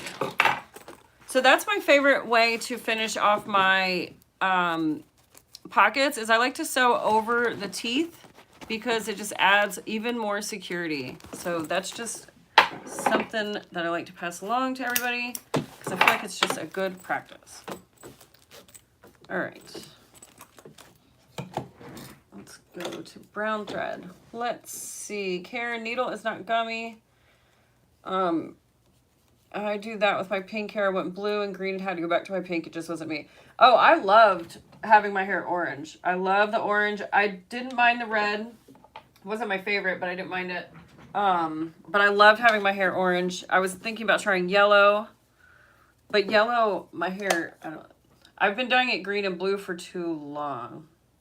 If I put yellow in my hair, it'll just turn green. But I really do love the green. I love the blue.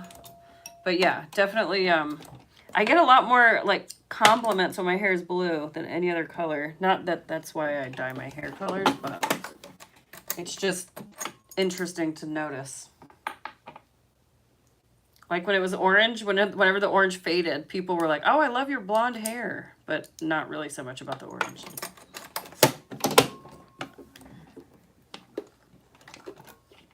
But I stopped dyeing my hair blue so much because it seemed like everybody was dyeing their hair blue for a while. Like I've been doing it for years. And I didn't want to fit in. You know, when blue hair becomes the norm, you got to switch it up.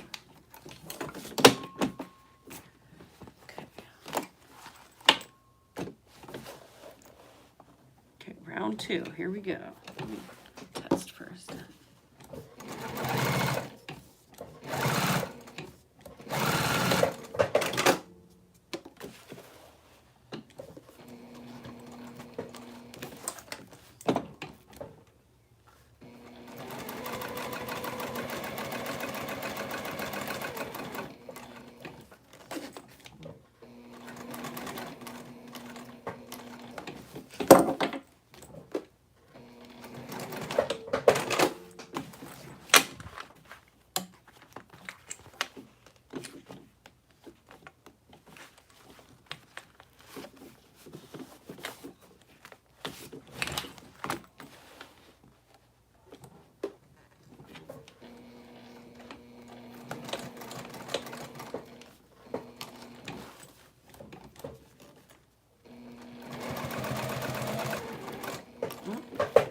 That stitch.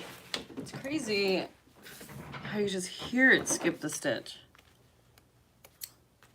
It's kind of like when my dog is licking himself. It just immediately pisses me off. Because it doesn't make sense.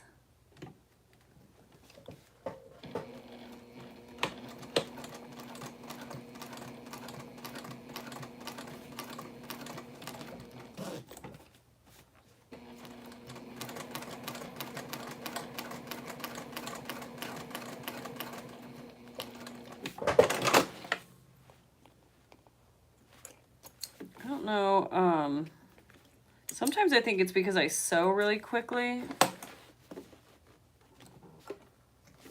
And then other times there's just no reason for it.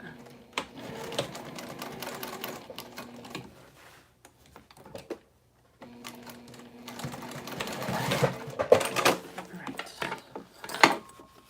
Oh, I just remembered that was supposed to be my turning hole. Oops, I'm gonna have to fix that.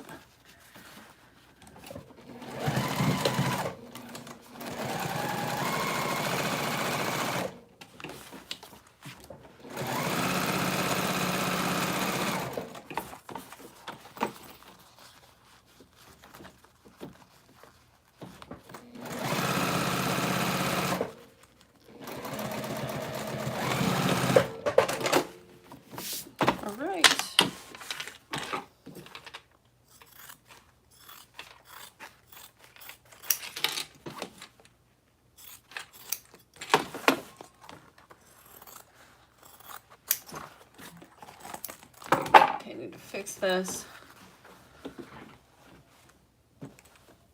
It's gonna be a slim turning hole.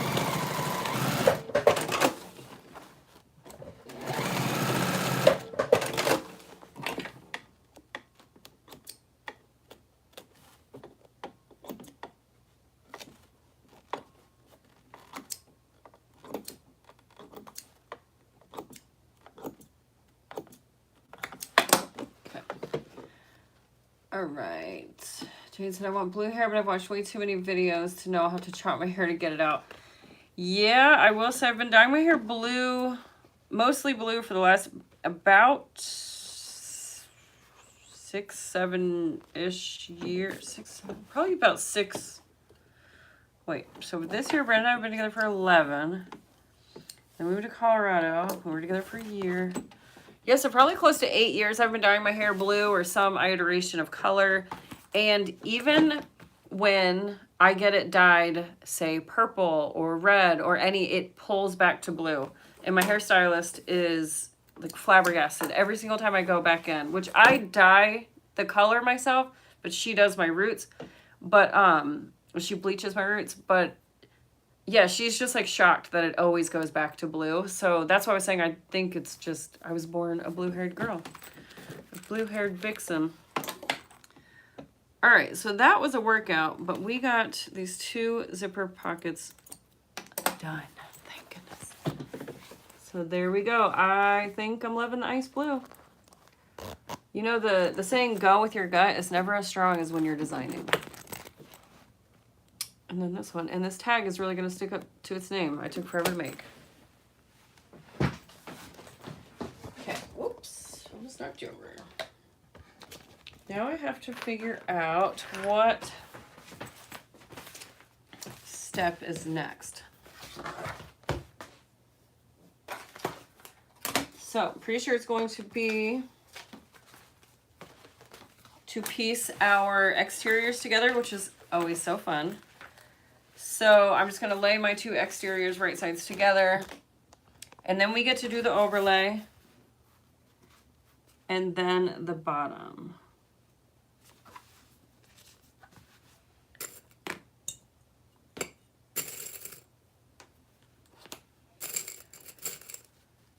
Let's see, my hair is currently rainbow. That's amazing. Gosh, it's probably expensive. People always are shocked at how expensive getting your hair done a lot is too. Or getting fashion colors or whatever. Which is why I do mine at home. Okay, we don't need that yet. Look at this guy. Go there.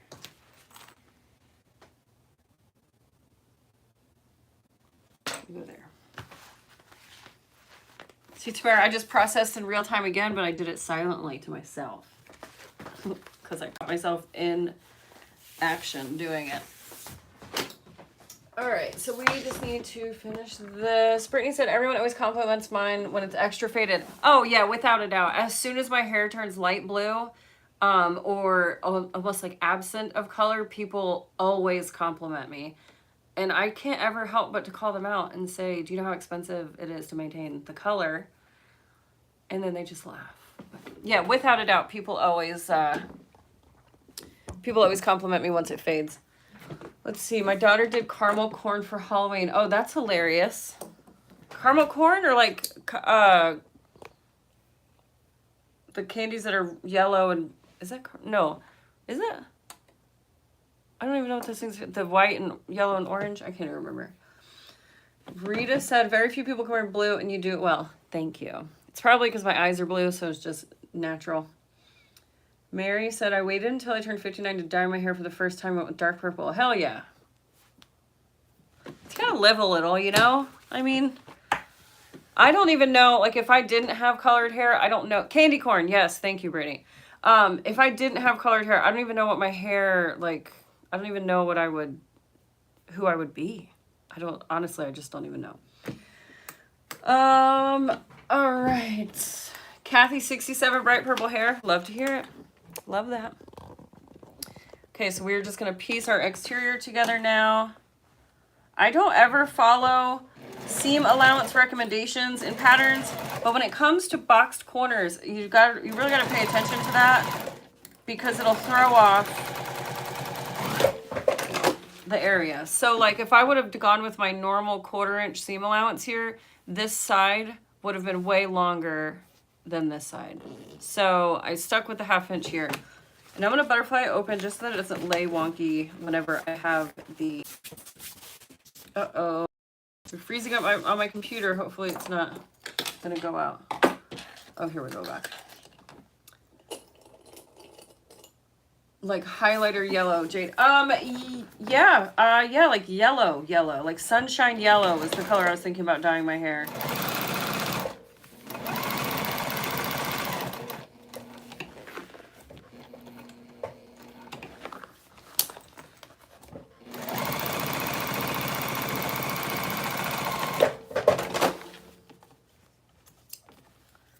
Okay. I brought the things over here, but I don't really want to mess with doing them here. I'll make sure that it's nice and flat when we lay these down. Oh, jeez. Just hit myself in the head. Okay. My niece is a stylist, so I get it for cost of materials. Yeah, Marjorie, that's... I have a couple friends who are hairstylists. And my one friend, she was doing my hair for free, too. And I would just, like, trade her, like, purses and bags and things. But she's up in Charlotte, and I just haven't seen her for a while, so I just went somewhere local and had it, had my roots done the other day. You know, being an artist and my husband being a tattooer, we run, like, in the same circle as stylists. It's all kind of, you know, the service industries, it all kind of runs together, so... Not sure if you can see me anymore. See, here we go. My internet just came back up and it started working again. I'm not sure if that was everybody or just me. But a ton of you left, so we're gonna see if people come back. Okay, hi Kathy. I don't know what happened. That was a long lull. I'm not sure what happened there. Karen, I don't know. I think it was like every single one of us, all of our internet went out at the same time. I'm not sure. We're back. We're here. Everybody left. We had a lot of people in here before. A lot of people, not everybody, because all of you guys are still here. But a lot of people left. So I'm going to pop over. I need to look at the pattern real quick and just check something out. So I am to the overlay.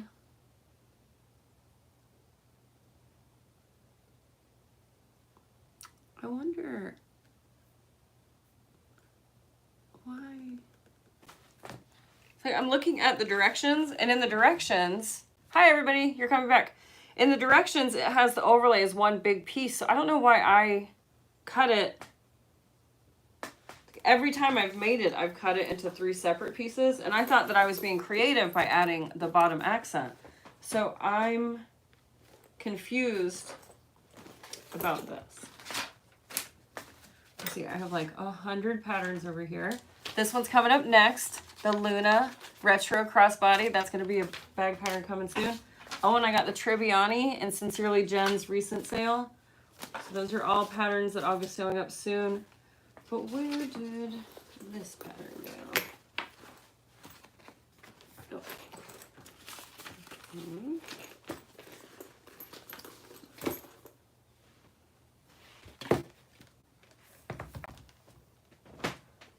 Don't mind me, just looking for something like always.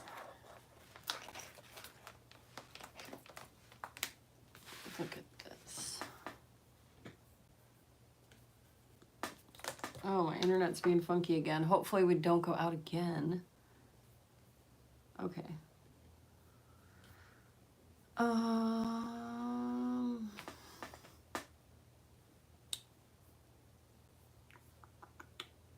Front panel strap tab gusset. I'm just looking at the pattern pieces. Overlay option 1. Oh, I think that's why. I think because I'm an idiot.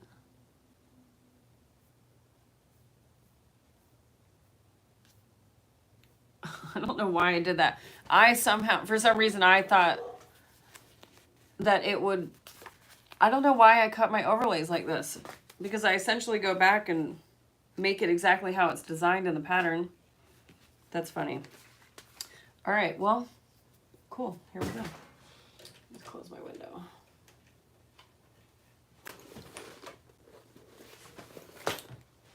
So I'm to the spot where I'm laying the overlays down on the exterior of the bag, like so.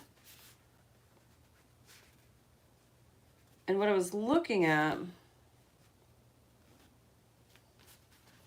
was on this bag pattern. I was trying to see if I put the overlay on top or if I put it underneath. And I actually put it on top of the overlay.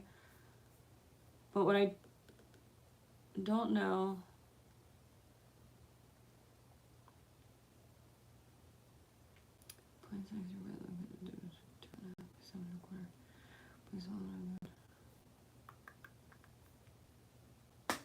interesting. Really interesting sometimes, even for myself. You know, I think it's this aqua quart just has it out for me today. So I'm going to recut this now. And everything else that I've had to recut has been an aqua quart as well. So I think it's just the aqua quart doesn't like me. Let me switch back to you guys. Okay, here we go. Keeps going in and out, frozen again. Sorry guys, I'm not sure what's going on with the live, but I will stay on. I was kind of shocked it even came back after all that, but it did. We're here now. So 2.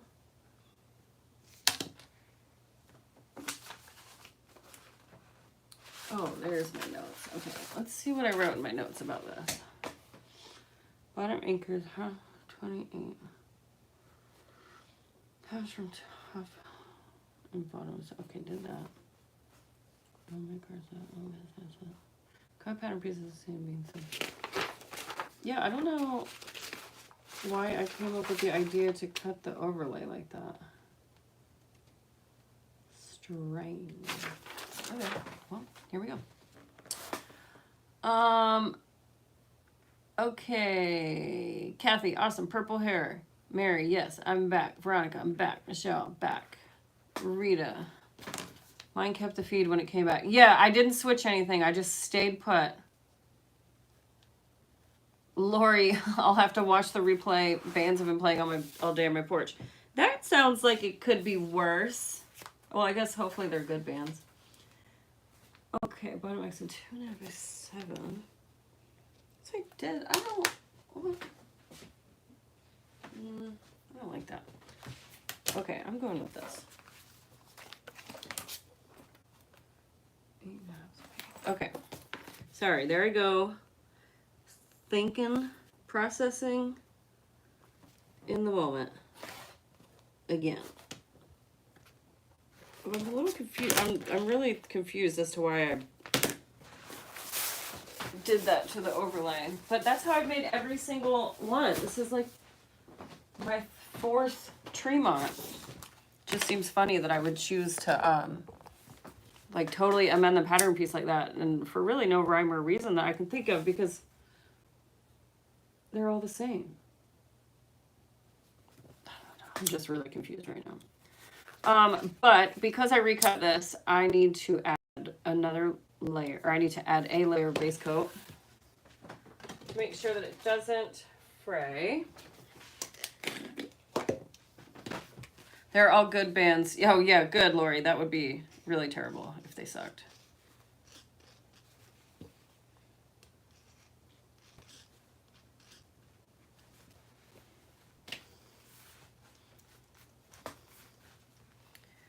Lori, thank you.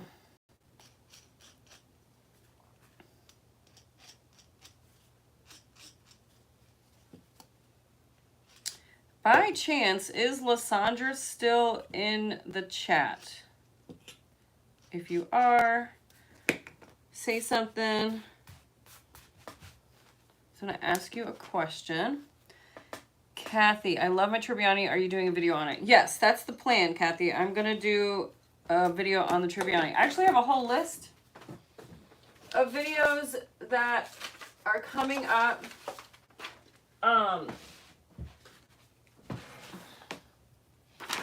My super messy handwriting. Summer project box done. Crystal convertibles coming up. The Cami crossbody by her name is Joy. Georgia Girl. Really great pattern. I made 2 of them and sold them last time I vended, so I can't show you. The Serona. Ooh, I can check that off the list. Nothing more satisfying than a off your to-do list, right? Check, check. Adding a structured base to bags. I'm going to show you guys how I do that. Quilt As You Go pouch. The Dana pack with a top zipper. That is on my to-do list. Tremont Crossbody. I'll be able to check that off hopefully by tomorrow. Luna Retro Crossbody. I'm going to be making a taste steel toe out of Psy Leather from Fabric Funhouse. I've got some fun Psy Leather and waxed canvas, so I'm going to do a combo bag of that. And, oh, Mora. I ordered some Mora from Emmeline. So, I didn't get big pieces. Oh, here they are. I just got these like 6 by 9 inch pieces because I just wanted to check it out first and just see what all the fuss was about. And this mustard, oh my gosh, this mustard. You know, you see this posted online in all the sewing rooms, and it is really, really pretty. The only thing, I just don't love that it's vinyl. That's my only beef with it, but it doesn't feel like vinyl. I guess it doesn't smell like vinyl. I don't know, but it is really soft. It seems like, especially in a crystal backpack, it seems like it would have a really nice drape. but I want to do like the fold test. You know, like if it's creased for a long time, I want to see if it'll hold it, if it'll like make a mark, because leather doesn't really. So I think a crystal backpack out of side leather would be really nice too. It would just drape so beautifully. The side leather is a bit stretchy, or not stretchy, but it's not like a taut fabric. So I think if you really weighed down a crystal, it could eventually maybe pull a little bit. But I've been making the bases for all my bags out of side leather, and I've been quilting it, and it's really cool because it wipes clean and it's virtually indestructible, which I love, especially for the base of a bag. So yeah, Mora, and then Fabric Funhouse also has this new RFID fabric that they sent to me. Here it is. And so it has like this cool grid on it. I can't remember what Talia said. I want to say that she said that it was, oh yeah, it's fusible. So it's fusible RFID.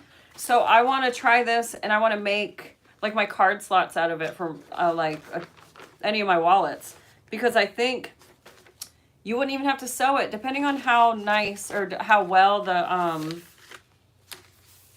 adhesive works. You wouldn't have to sew it. You could just, you know, bond it with heat. So I'm going to try that out as well. And then, of course, if you have any suggestions, my list is always open. But it's a long list, so eventually I'll get to all of them. Oh, also, I just remembered, I saw my baby niece is being born today out in Colorado. I just saw her sonogram picture, but she's on her way. It's very exciting. All right, let's see.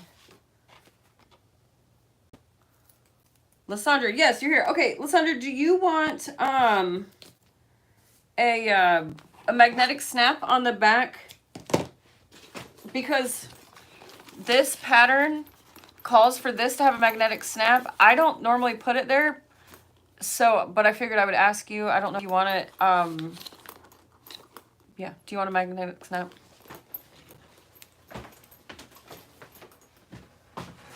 Okay.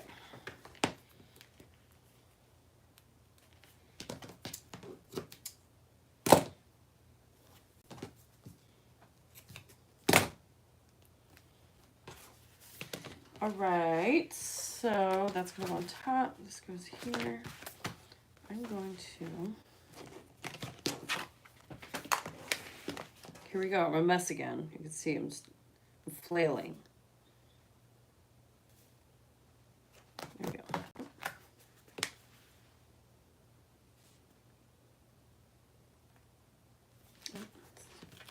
One goes over here.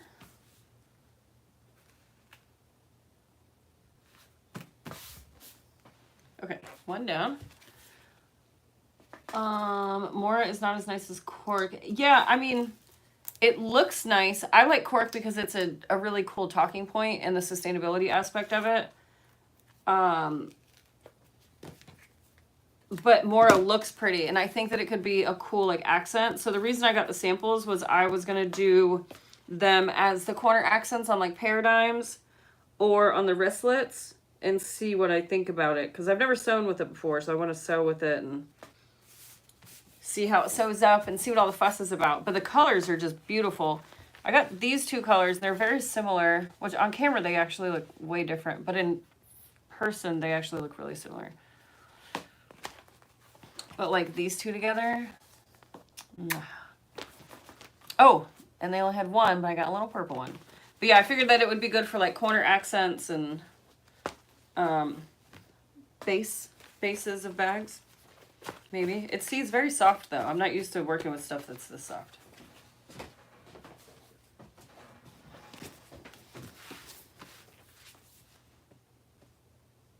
Okay.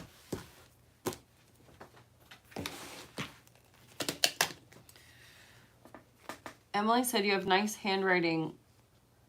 Not like you have nice handwriting, comma, not like a joke, or was that all one thing? You have nice handwriting. Nothing is as bad as my handwriting.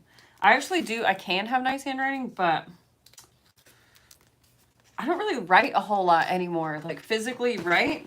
And I notice that when I do, I don't even want to say this out loud, but it really hurts my hand. But I think it's because of the way that I grip the pen.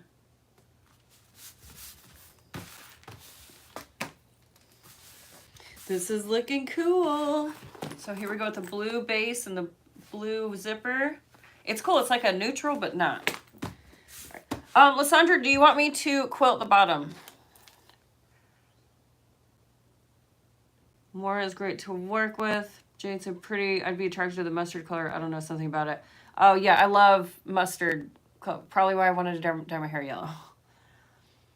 I saw the Fabric Fun House had an interfacing for side leather. I got some, but I'm not sure how to use it. Yeah, Teresa, they sent me some of that too. I think it's fusible. It looks like a fusible interfacing. I'm pretty sure it's fusible. I would probably start on a medium heat. Because it feels like SF101 or something. Oh yeah, it's definitely fusible. I can feel the dots of glue. But yes, I'm going to try this. Oh, sorry. Didn't mean to yawn at you. I'm going to try this with my side leather taste steel too.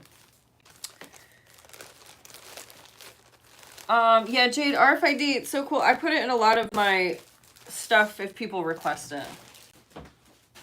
Oops, almost threw that behind my thing. Lysandra, a pocket, yes, doesn't need a snap. Okay, perfect. Lysandra, yes to quilting. All right.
Okay.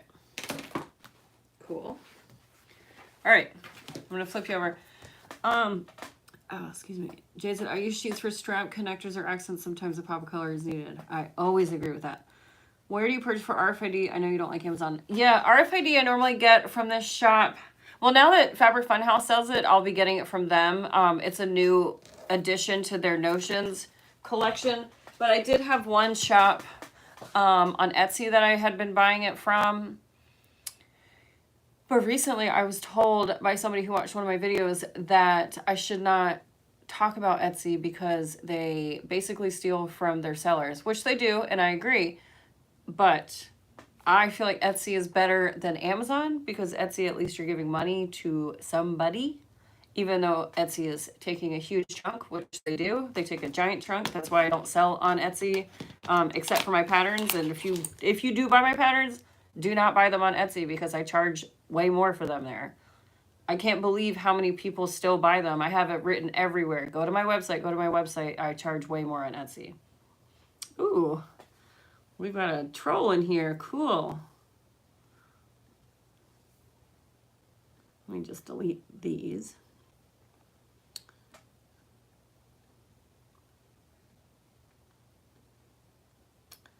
Okay.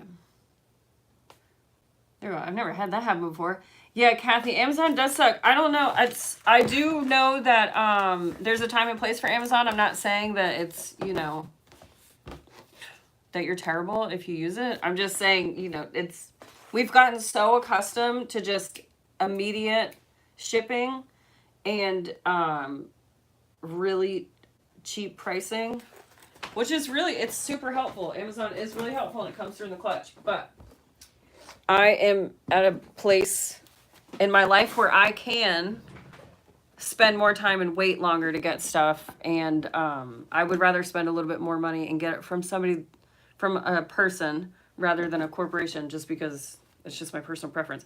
But I also had somebody else talk to me about that. They basically told me that I wasn't a good business owner because I'm willing to spend more money when there's cheaper options out there, which sometimes I can't help myself and I argue back with people.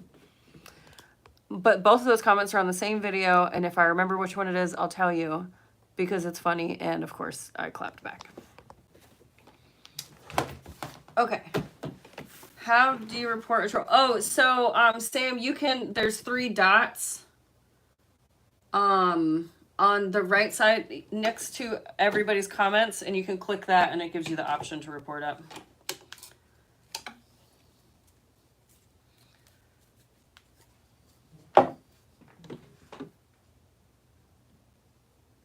Some people, it's so funny. I do get some weird comments from people. Yeah, Teresa. You're right. But yeah, I do get some funny comments on YouTube. Almost always on whenever I post a regular video, some of the first comments are like sexually explicit comments. I don't even know why people like that. Must work for them, I guess. I don't really understand. Okay, do this quilting. Let's get you closer, see if you can see a little better.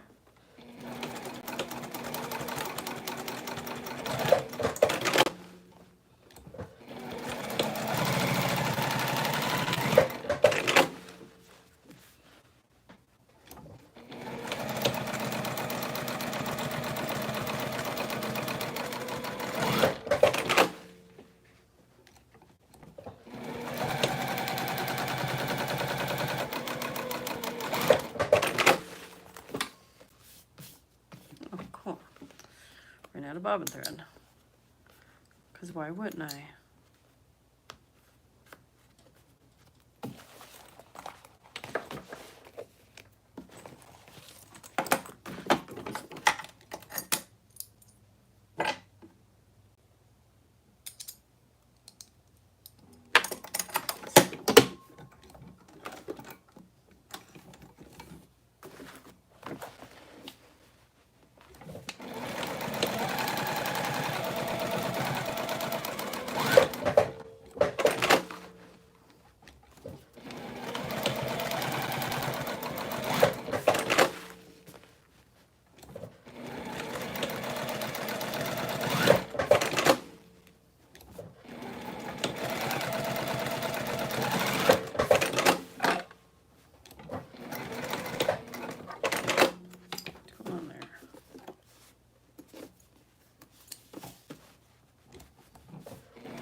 God, that person is really going for it. How can we kick him out of here? You go into timeout, bud.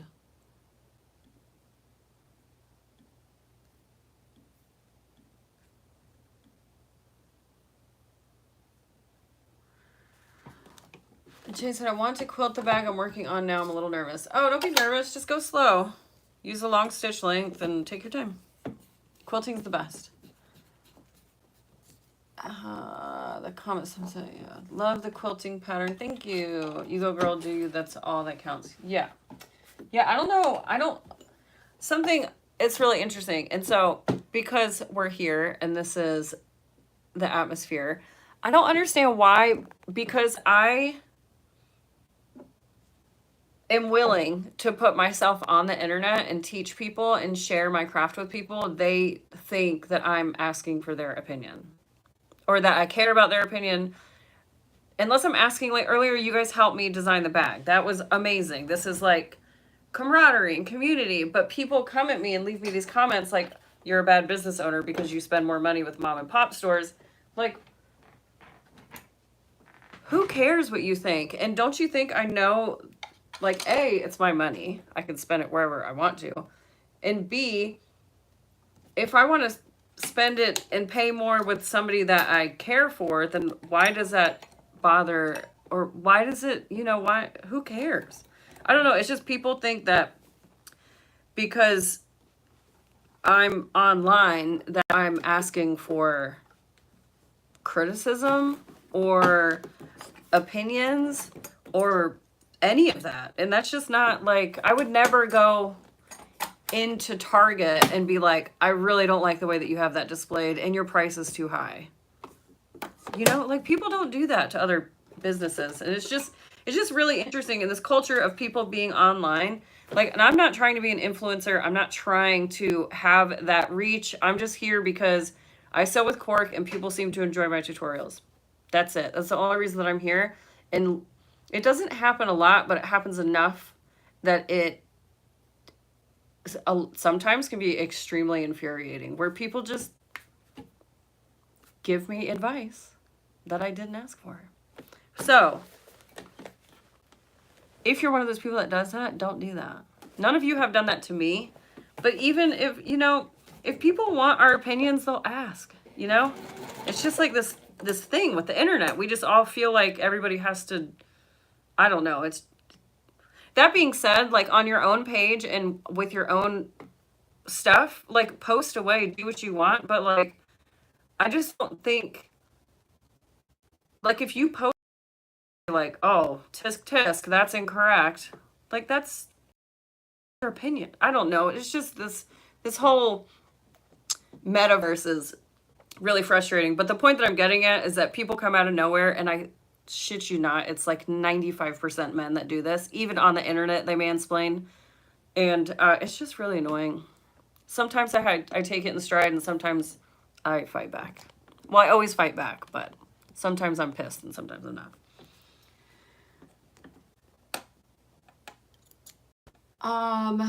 Why do they care? Yeah, exactly. I don't understand. Yeah.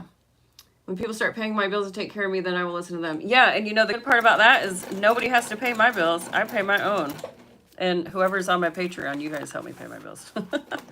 I'll listen to y'all's opinions, but it's literally like people in my DMs telling me what to do. And I'm like, are you confused? I don't see where I asked for that opinion.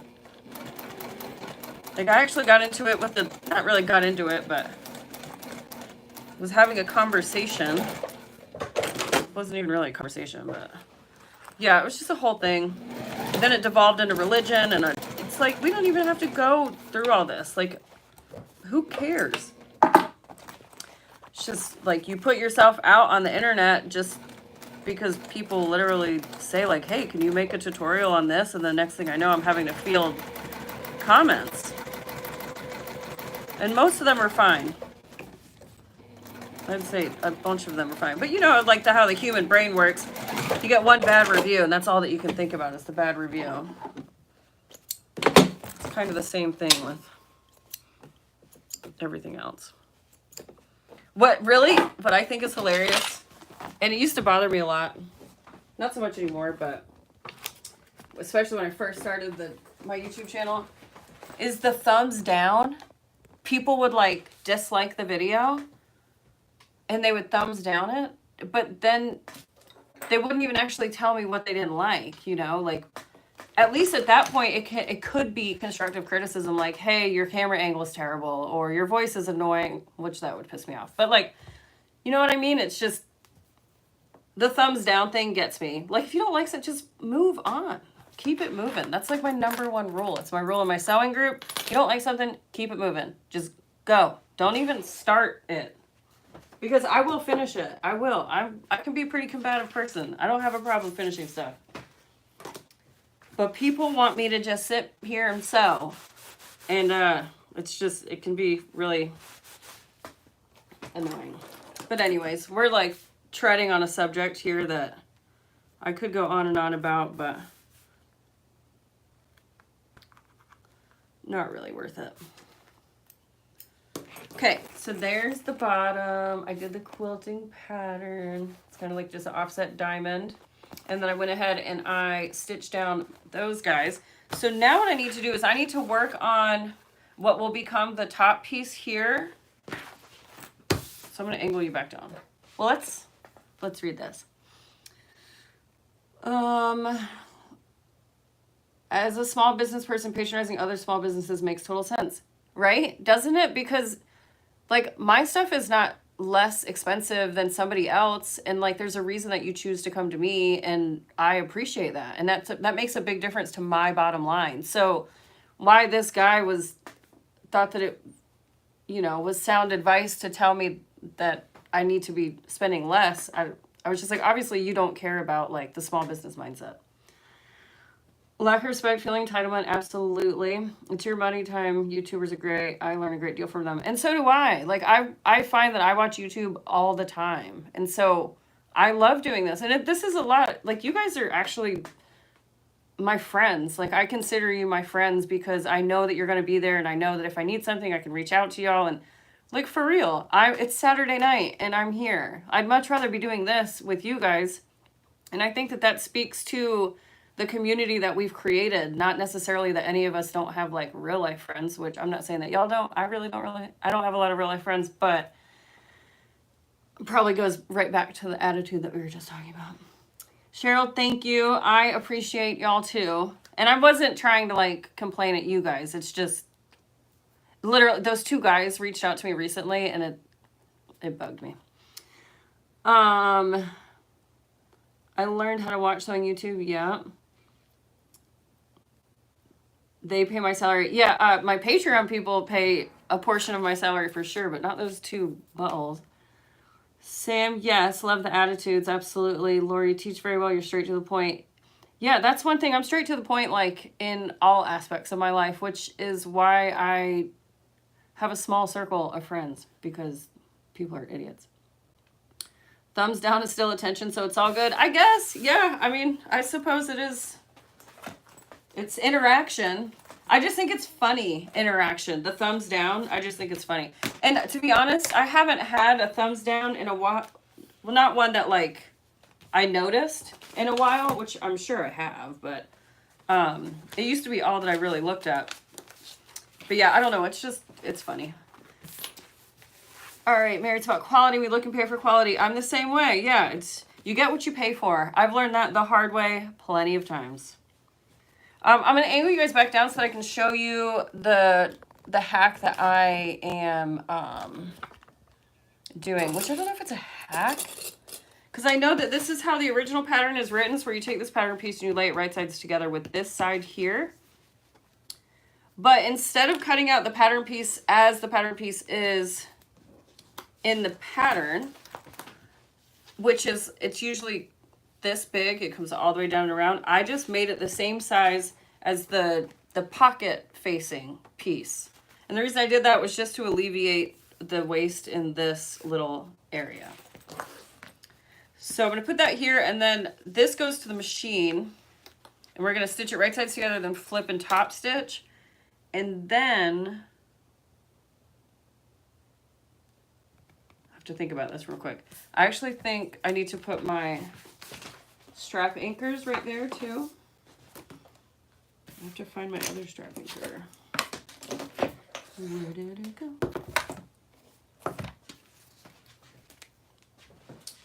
Oh, here it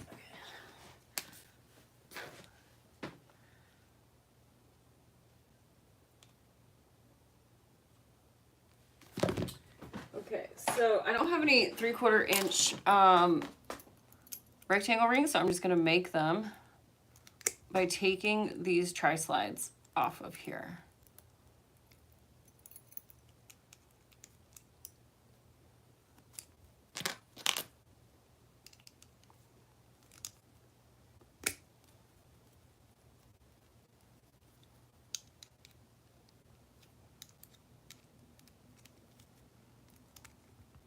Oh, there we go. Okay. So these are going to go like this. So I'm thinking I have to put these in between these layers here. Thinking.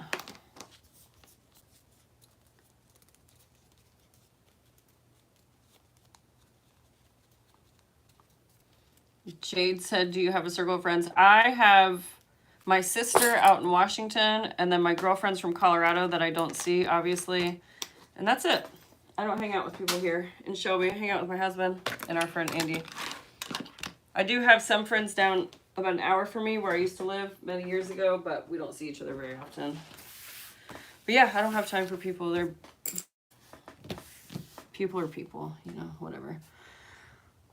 Katie, you missed the beginning. Yes, I'm doing the original. I'm making a Tremont Crossbody, the original pattern. I'm actually going to look it up real quick because I'm pretty sure I have to put my D rings, or they're not D rings, but yes, I do.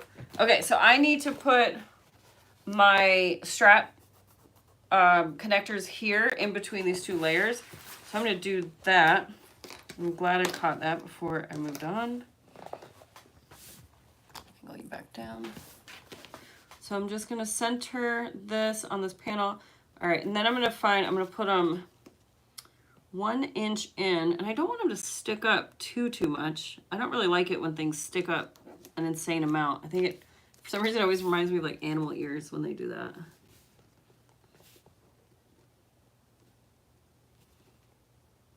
And then I'm overhanging by like a 1/2 inch, and then what that's going to do is it's going to give me, I don't want to put them here. No, I want to put these on the other. These will go on this back rounded piece because I want to be able to rivet them down, and I don't want the rivets to be on the front. Okay, so it's going to go here.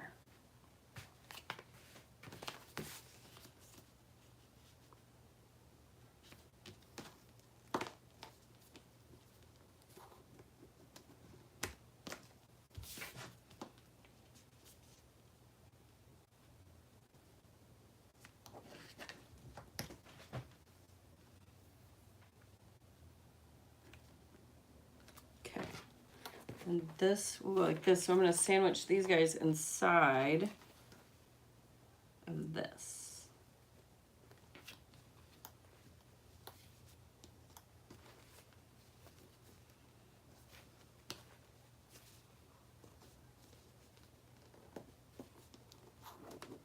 Okay. Now we'll go back to the machine. Let me switch over. Do a lot of people request a natural cork? I've been curious what to stock. I'm sure it depends, just wondering. The natural cork is a really popular color for me. Just because it's, when people think of cork, that's what they think of. And if I tell them that it's cork and then they see the natural cork, they believe me because it's obviously, it looks like cork. But so yeah, it is a really nice color. That people do choose. It is a softer cork though, so it does have a little bit more give than say like the brown cork, which is really sturdy. And I'm not sure what the difference is, but the brown cork feels way stiffer than all the other ones, but it has a really nice body. Kelly said it's probably the bazillionth time. Do you always use one thread for construction and top stitching? Yes, I do. I don't ever switch thread unless I'm switching colors. But yeah, it's Mara 120. Which somebody told me in the last live what text that was, and I couldn't tell you. Okay. So, what color? That's brown. That's natural. Which I have been switching my thread color a lot because I'm using 3 different Cork colors. And usually I would just pick one thread color to use, but I decided to be annoying with myself.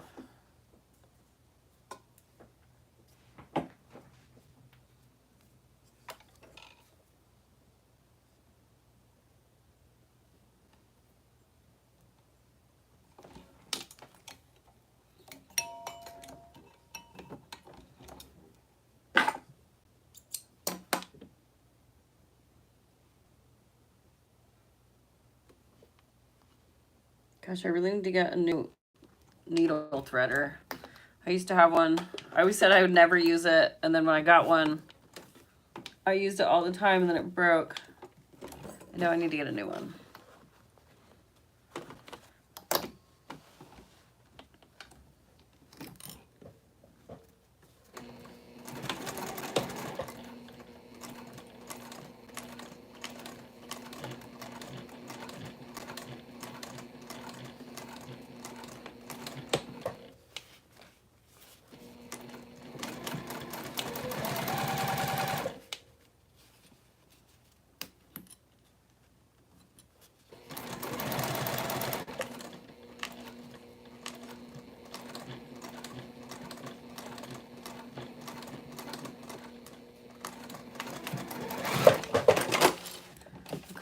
Now I'm going to flip this guy down. It'll expose those two. Top stitch.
Kathleen said I'm sewing with brown cord tonight and I can't tell, or I can tell the difference. Yeah, the brown, I'm not sure what it is. I always forget to ask Talia, but there's something different with the brown cork.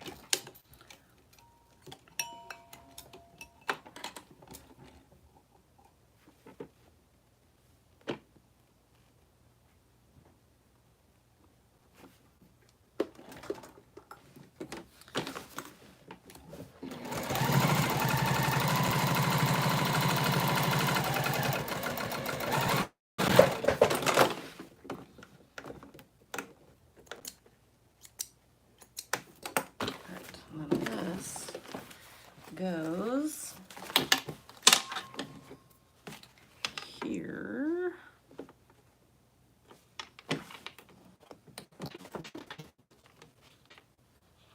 I've got glue inside this clip and it just like won't open all the way.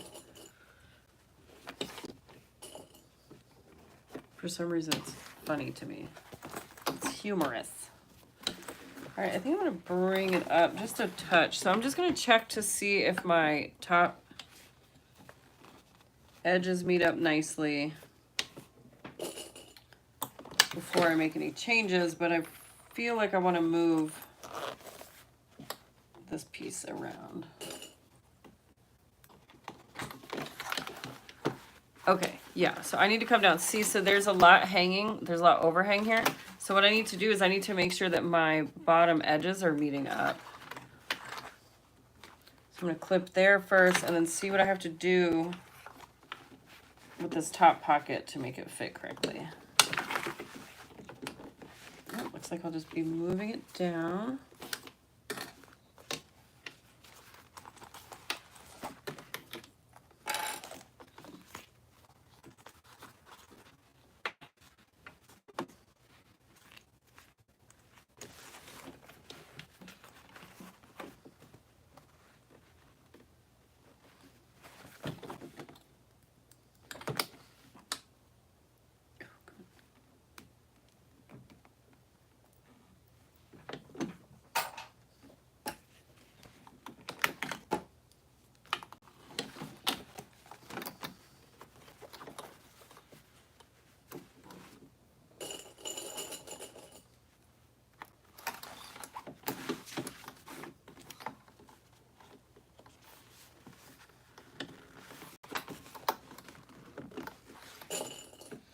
All right, that's better. So let's see what it looks like from the front.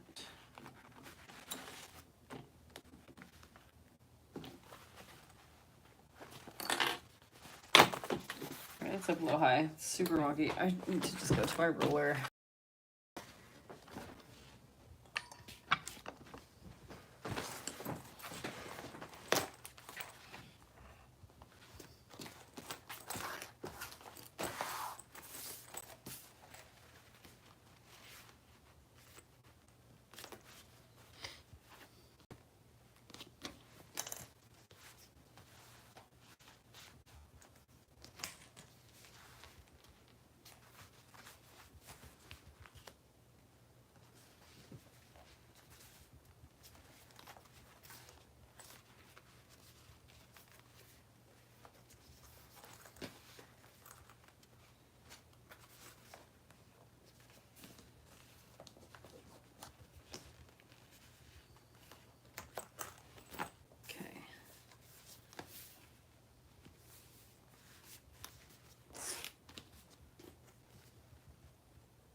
So that's where I want it. Then if I have any overhanging, I'll just trim it off the top here. So I'm just gonna go back and I'm just gonna tack my sides down and then I'm gonna finish this back pocket, which I wonder, I think I'm gonna leave this as a turning pocket too, just in case I need it. Because this might be the easier one because you'll have so much room up here.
Literally just said I was going to leave this as a turning hole.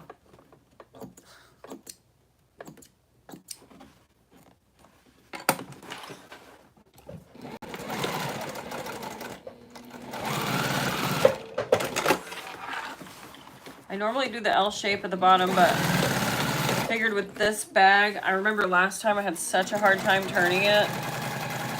And so I just want to give myself all the room that I can. And so I'm alleviating, or I'm avoiding doing the L shape because of that.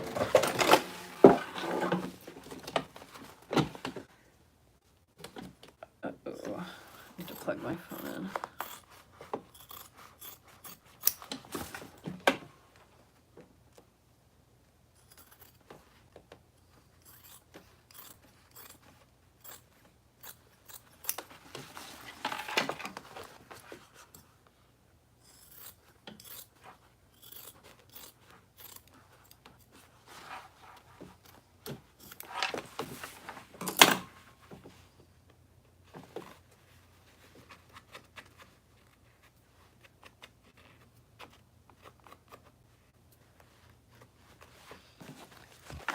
Okay,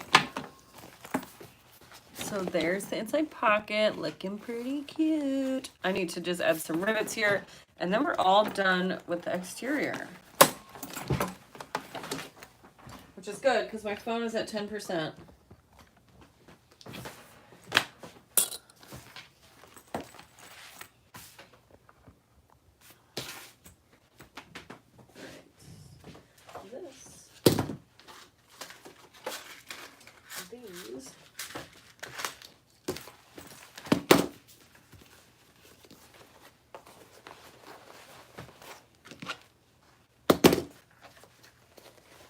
Really should have done this before. Story of my life.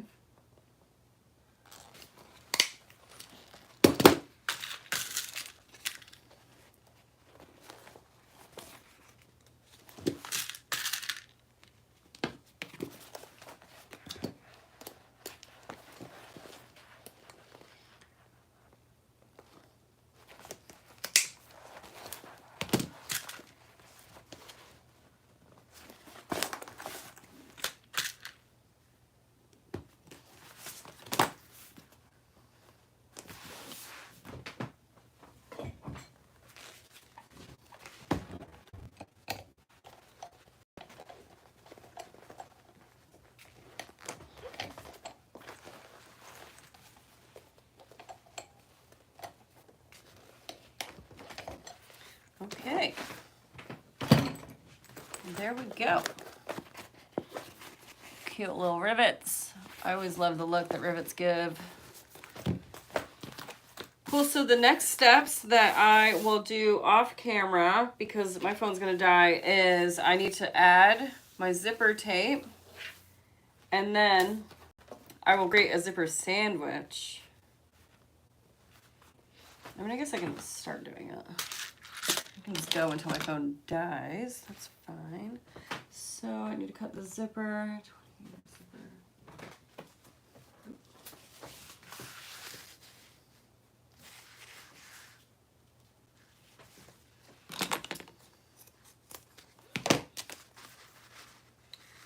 You know, and the last time I made this bag, I tried really hard to not let my zipper tape come undone.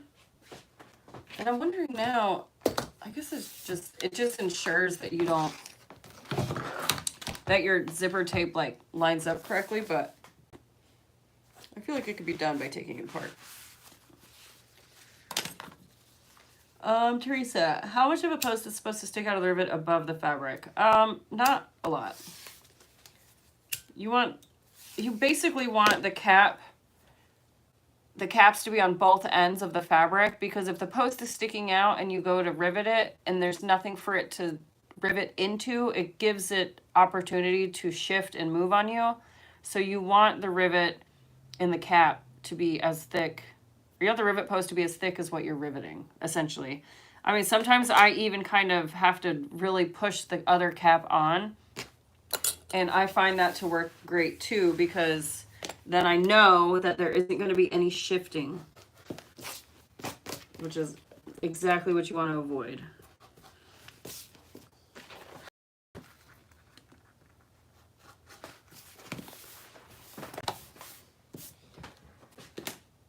All right, use some of this stuff. We got hi from Australia. Hi, Sandra. Teresa, yeah, definitely. to give you some idea, I generally always buy 7mm rivets, 7x7. So that's a 7mm cap by 7mm post. Or I'll do 7x6. But I generally do not do more than 7 because I find 7 to be rather long as it is. Like this is a 7, and it doesn't seem like a lot, but even it went through 1 layer of cork, 2 layers of fabric with interfacing, 4 layers of cork, and it still had just a touch of room left. So 7mm is quite long.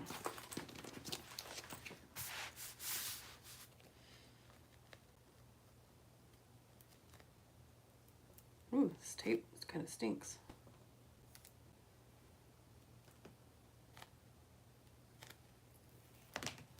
I cannot stress enough how much this tape helps when it comes to putting a zipper in on a curve, or really just in general putting a zipper in, but especially on curves.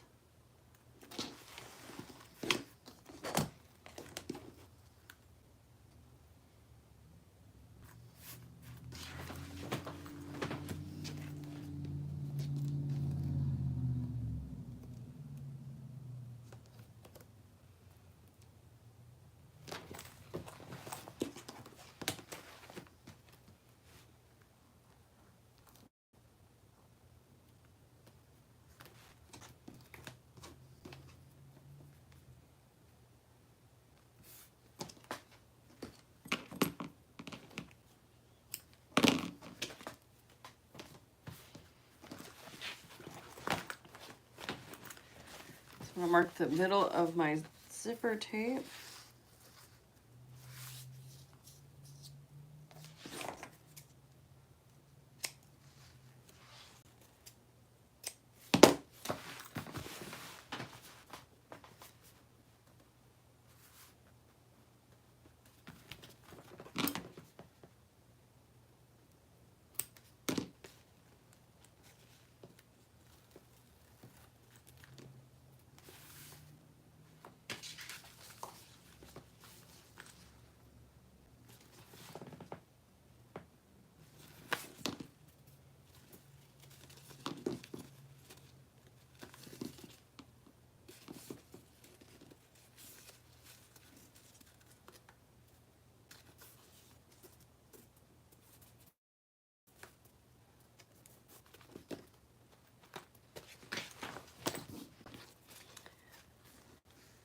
J by double stick tape is from Wawak. This is the 1/8.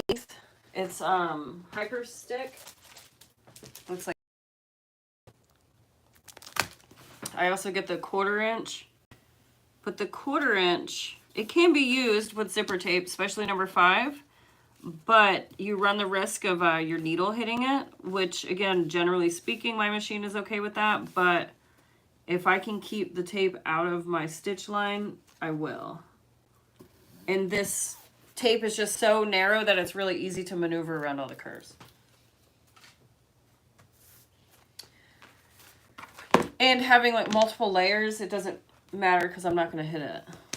So I'm going to create the sandwich with my lining, also using another layer of tape. And of course, if your zipper is not laying nicely on the curves, you can snip into it within the seam allowance. But the tape, it's because it has a paper backing, it kind of acts like it wants to be funky. But as soon as you peel the paper off, it lays perfectly.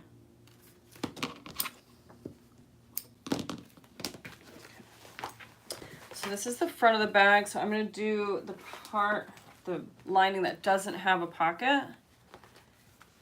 And let's see. Sandra said, I'm new to Cork. I have a small piece of black. Doesn't matter which way you cut it.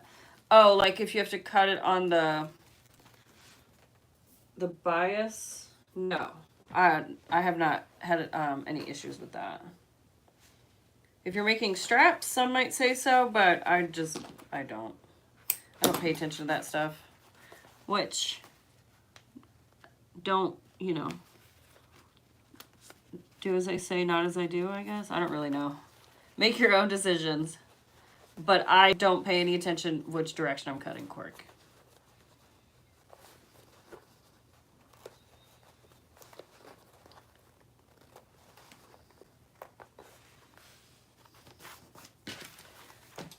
All right, people hide behind their internet, a face-to-face. Oh, yeah. Yep, that's the way of the world, right? Scaredy cats in person. I cannot use leather double stick tape because it makes my needle sticky and I get skip stitches galore. Pam, yeah, so maybe try downsizing to this 1/8 because then your needle won't hit it as much. But I used to have major issues with that and I just kind of don't anymore. I don't know what the deal is or what changed. But I just don't really have a lot of issues. I will sometimes, but not always. All right, so I'm just gonna do this on the curves. Thank you for sharing your thoughts with us. Have a blessed night. I really like the feather. Oh, so the feather is not cork. The feather is cotton. But yes, it's very pretty. Thank you for being here tonight, Laura.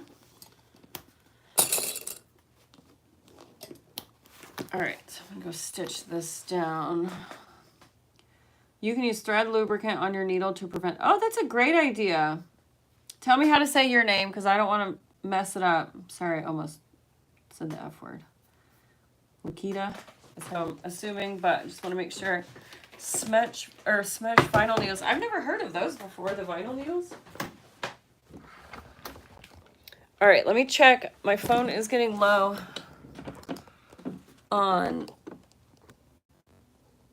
how many? Okay, so I only have 4% left, everybody. So my phone will be dying soon, just FYI.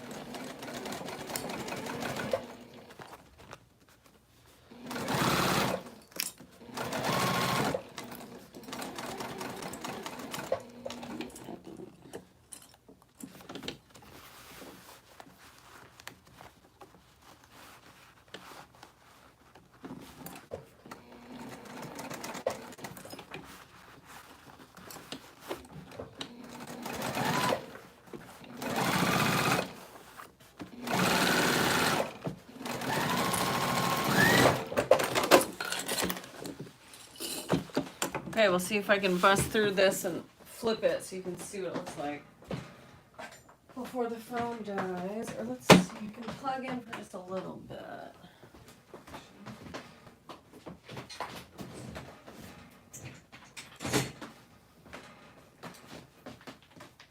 Light will go off. Yeah. Here we go. I'll give it a little bit of juice. I am going to get off here soon, though, because I'm hungry. And I have not eaten dinner. But I'm just going to take pinking shears to the curves. And then we get to flip it. Hopefully it all looks good.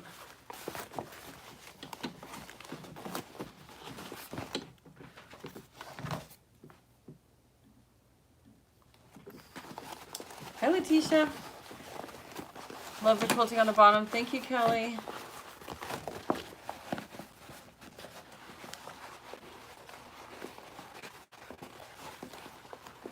Wawak has medium sticky double stick tape. Oh, I've never seen that, Carrion. Jeez, I'm just making stuff up now. Yeah, when I first started buying leather tape from them, I don't remember it being this Hyper Stick brand, but it seems like that's all that I can really find nowadays, which is fine by me. It works fine, but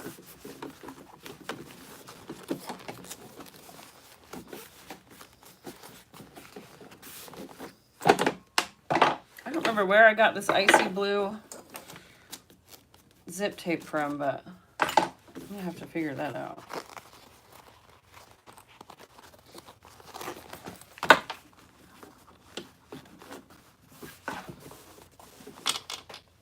Ooh, just remembered I need to add my accordion folds whenever I top stitch.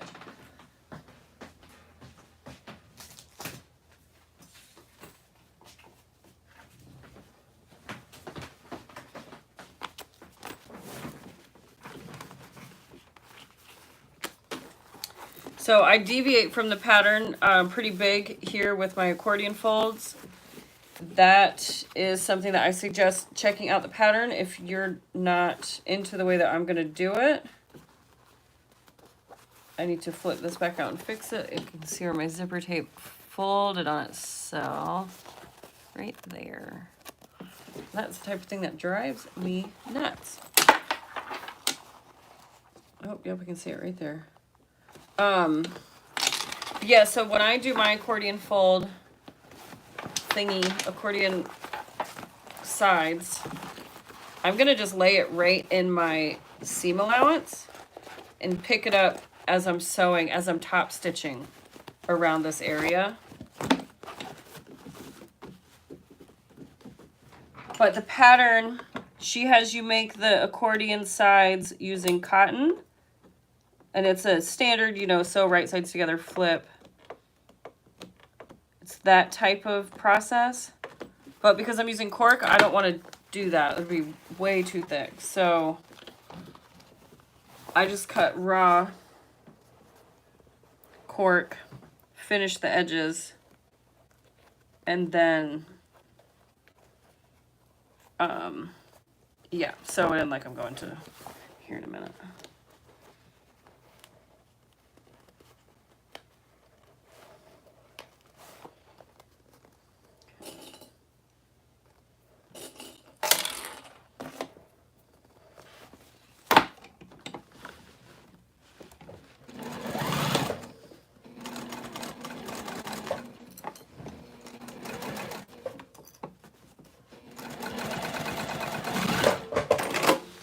All right, let's try that again. Feels okay.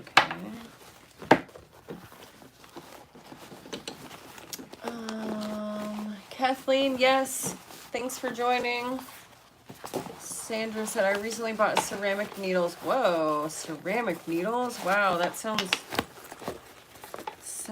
really fragile for some reason, but I imagine they're not if they're available. That's crazy. I've never heard of ceramic needles.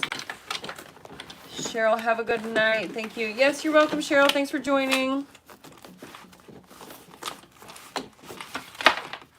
All right, that's better. So my zipper tape isn't folded anymore. There, it looks good. I really think that you could probably get away with leaving this bag not top stitched if you wanted to.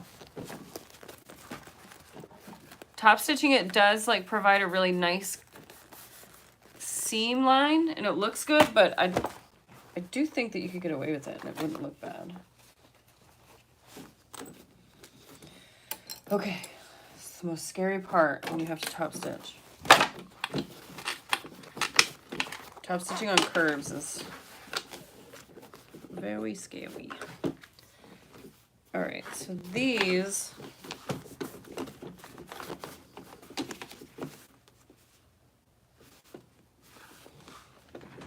I'm gonna put about there. Measure.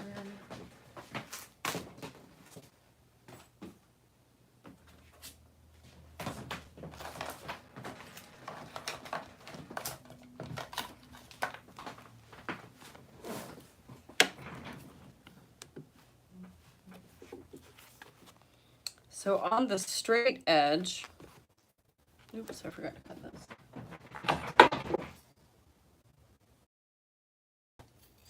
So on the straight edge here, I'm just going to put a little bit of tape just to hold it in place so that it's not moving on me.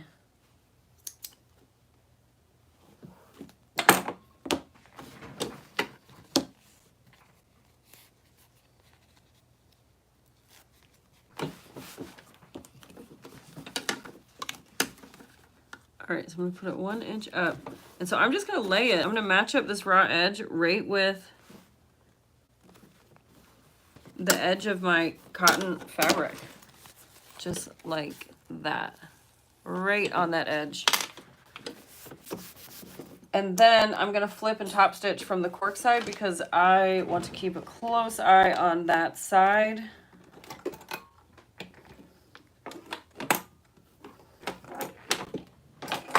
I need to lay my other accordion side. Duh.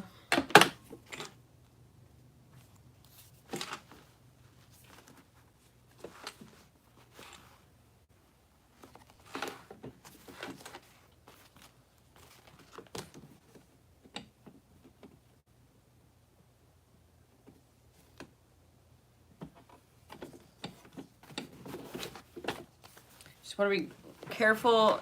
Make sure that you are putting the mirror. If you cut your accordion sides like I did, you cut 4. So you cut 2 and then you flip the pattern piece and cut 2. So that way you have mirrors. And you want to make sure that you're putting the wrong side of the cork onto the lining. So that way when the bag is opened from the outside, you see the color of the cork. What did I do with that little...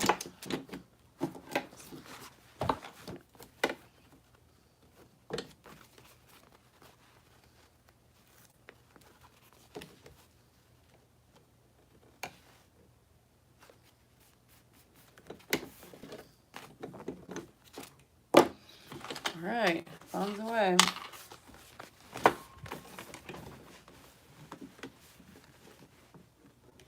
Ooh, I'm nervous. This is always the most nerve-wracking part.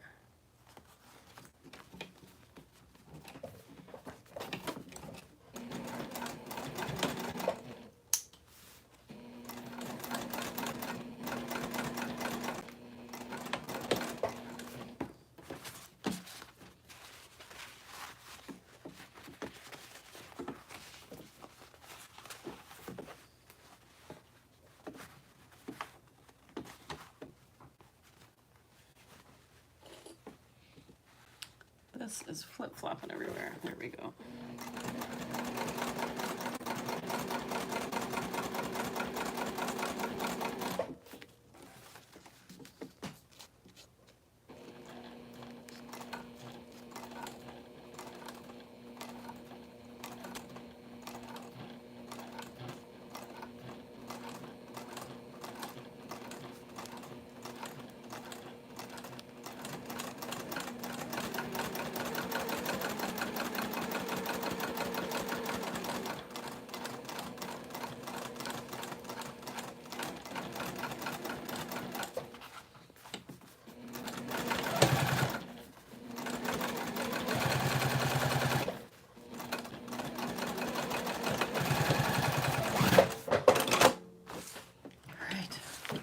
The moment of truth.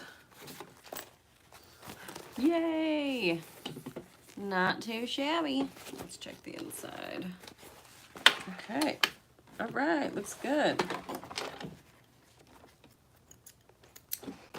So this is how the side guys look.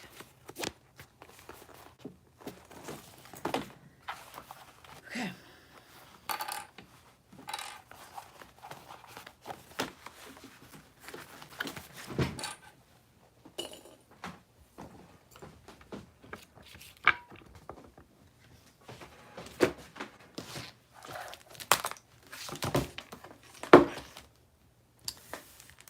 All right, let's see. Sheila, you should make it. You'll love it. Dan said top stitching and I don't get along. Yeah, it's scary. I'm always nervous when I top stitch. Me too. Is anyone else stressed their phone is going to die before we get to see this part? I plugged in. I'm getting some juice off my computer. I'm pretty sure. Let me check real quick. Yes, I'm gonna finish installing the zipper and then I'm gonna go though, because like I was saying, I am hungry. But yeah, it totally would have died by now for sure. Yes, we can all exhale. How is she going to top stitch the other side? I will show you. So at this point, you put your zipper pulls on. I'm pretty sure that's how the pattern is written. Last time I put the zipper pulls on, and then I was able to unzip the zipper, and then you have all the room. But I think that you could get away with just taking the zipper tape all the way off. You just have to make sure that when you put it back on that your zipper's not askew, or else your bag's gonna sit funky, which is why I think she does it like this, or why the pattern was written like this. Excuse me. Let's get some zipper pulls. Do 2. Yeah, and that could really get funky because I can put a zipper head on, a zipper pull on going one way, but doing them in the opposite directions is always a little bit harder to make sure that you don't get a bubble in your zipper tape. And that's how this zipper is written with 2 pulls. So now is where we add the zippers. Oh my gosh, they're back. These people. Oh, because I put them in timeout. I have the ability to put them in timeout, and I did, and I wonder if that's why they weren't posting.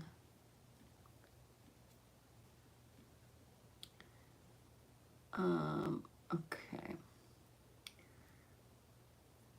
Oh, look, now my computer's getting ready to die. We're just on thin ice over here. All right. Come on, technology. We could do it just a few more minutes. Okay. Zipper pull.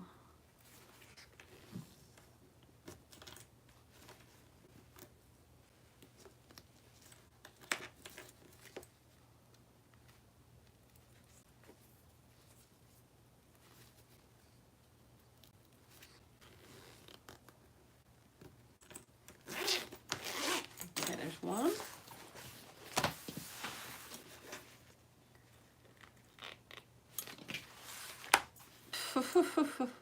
I don't think that's true.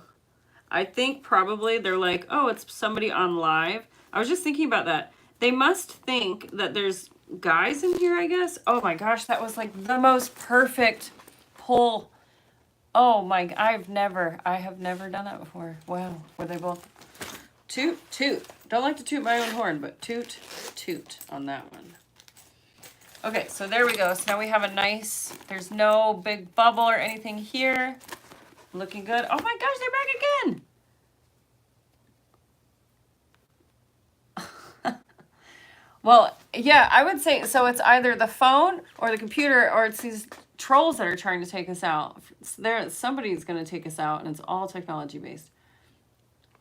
I mark a line on the back of the zip tape, then when I put it back together, make sure it's lined up. Oh, that's really good. I make it look so easy. Oh, Kathy, no. I've struggled so much with zipper pulls that, yeah, I feel like I've earned my wings with them. Sorry, I'm just trying to delete all these people. Okay. Yeah, so I've tried to block them, but I can't block. All it tells me is I can remove them or I can put them in timeout. Oh, wait, that just said, oh, I could hide all their messages from now on. So I just did that too. I guess maybe at least they're watching. It's kind of like with the thumbs down, or at least it's interaction. Okay, I'm going to go sew over the ends of my zipper because last time I didn't do that and I was able to maintain it the whole time, but this will be much easier. That way my pulls don't come off.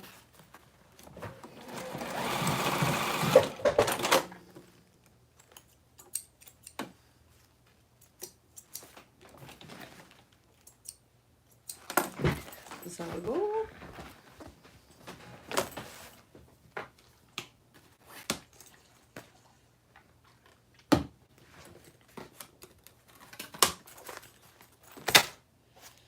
And so now we can unzip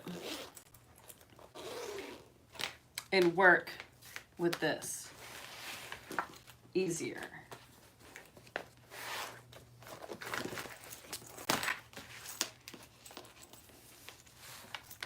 Okay. Where did my little tape go?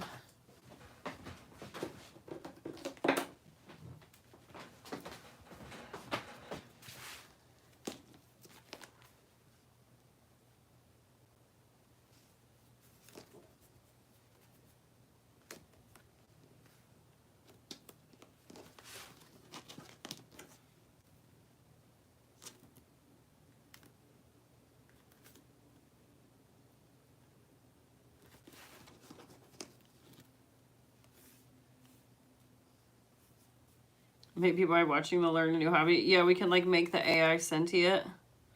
sentient, and it'll start sewing. Oh my gosh, my husband was telling me, he read me this article the other day about like a robot was interviewed and gave answers, like legitimate answers. The robot said that it had become sentient. I don't know if y'all have heard this, but it's like a true story, and it's so weird. If you haven't heard about it, Google it. It's wild. It's kind of freaky. But the robot's like, yeah, I'm a robot, but I have feelings.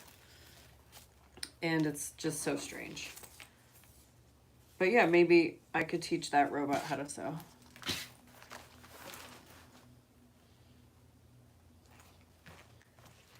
Right there.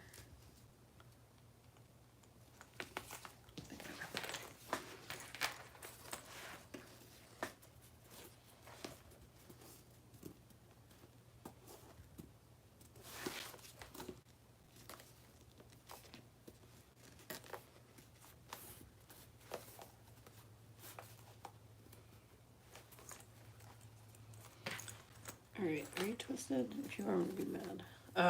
Twisted. Of course.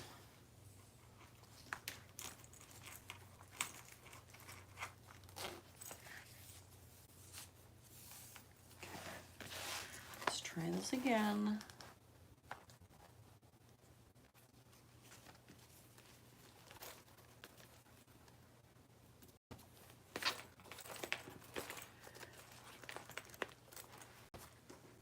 I wonder if their views count. Yeah. I don't know. I actually was thinking about that. I was looking at how many people were on here, and I was wondering if the trolls counted toward it. I'm going to try snipping it and see if it's easier.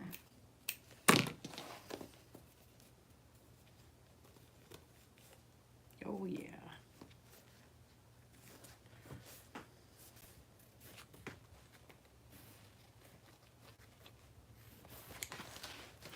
Let's see. Kathy, yeah, super freaky. It was so weird. Let's see. It wasn't quite what the media made it sound like. The transcript was pretty heavily redacted. Yeah, I don't know. My husband was just reading me an article. I didn't actually look at it myself. I don't even know where he was reading it from. But his friend, our mutual friend, was the one who told him about it, who's kind of, you know, he dances with a few conspiracy theories, and so whenever I hear that our friend is the one that Brandon got his news from, I'm like, oh yeah, let's hear this. Okay.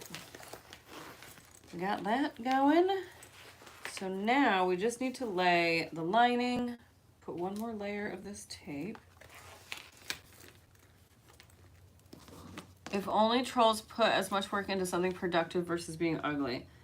Yeah, those are probably like literally bots though. That whatever's commenting is probably a bot. It's probably not a real person.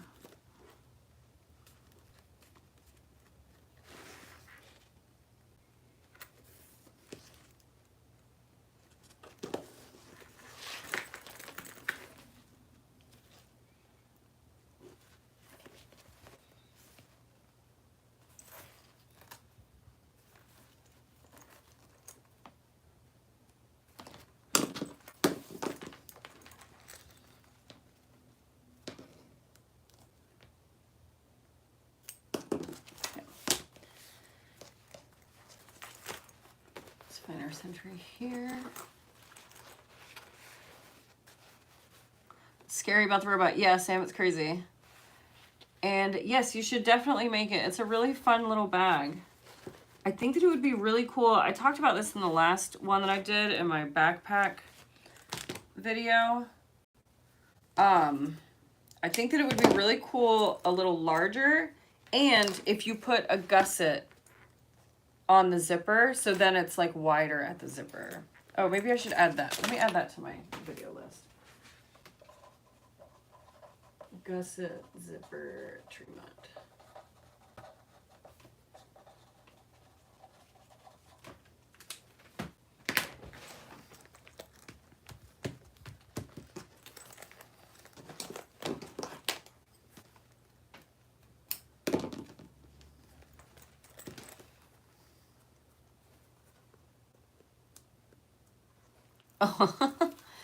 Yeah, Kristen, you're probably right. That and really hot chicks, something to do with Russia. There's a lot going on with this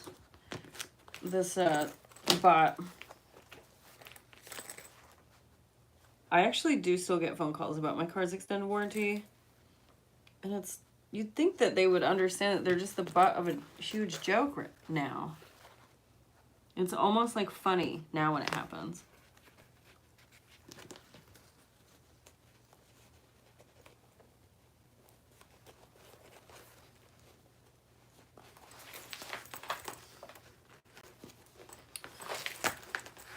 Of course, why wouldn't my interfacing start coming undone?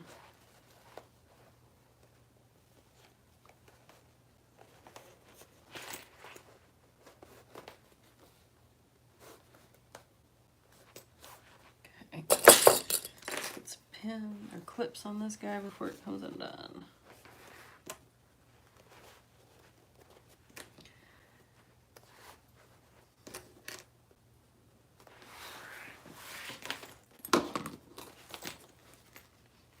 Teresa said, at least my Chinese passport seems to have straightened itself out. Ah, that's a new one. I haven't heard of that one.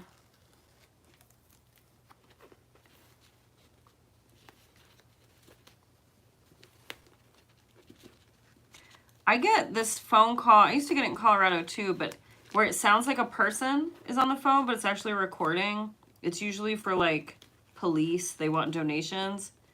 And it's so believable at first. And it reminds me of when I was in middle school and I would do that on our answering machine. My mom would get so upset, but I would always re-record the answering machine to make it sound like I had picked up the phone. And then be like, oh yeah, we're not home. Leave a message after the beep. Which, gosh, weren't those the days? Life was so simple. When you just met people at the corner store at 4 because that's what you did every day.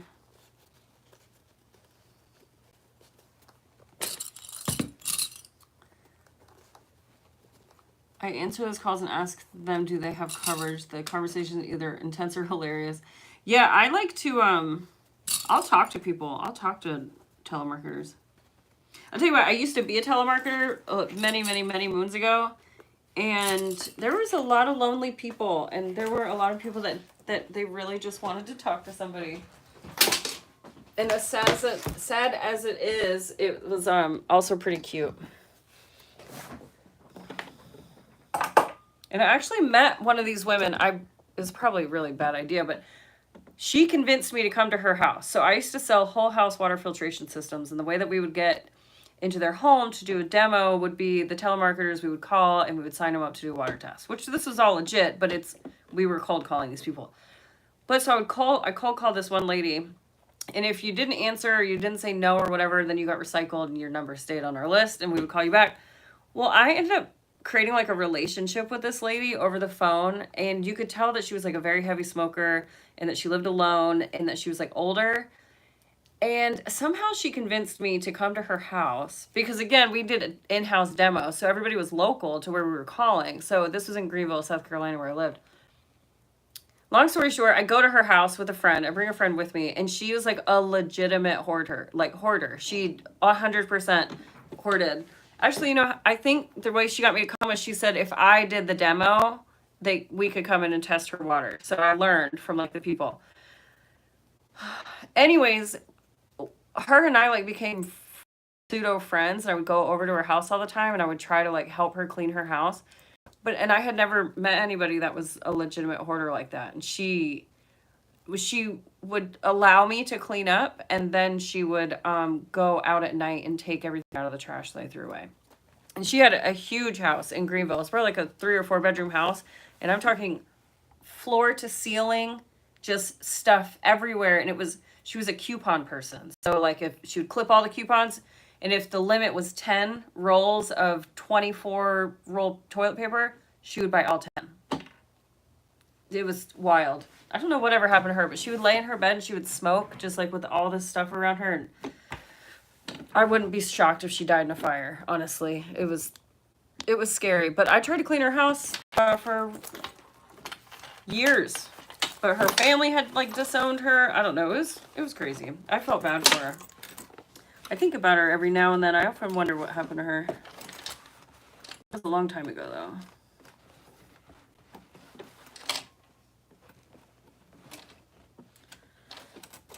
All right. You're being a pain in the butt.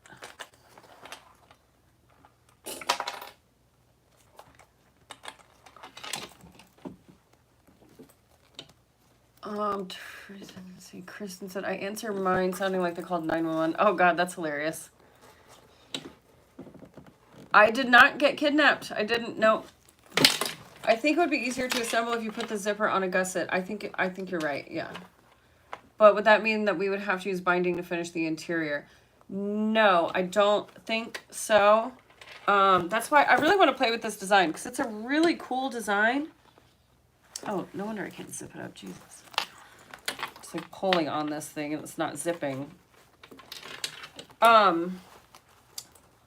No, I don't think so. I think that the design could be worked a little bit differently. All right, I'm just gonna have to manhandle this thing. The design could be worked a little bit differently, I'm pretty sure, and the gusset I think would work really well. There we go.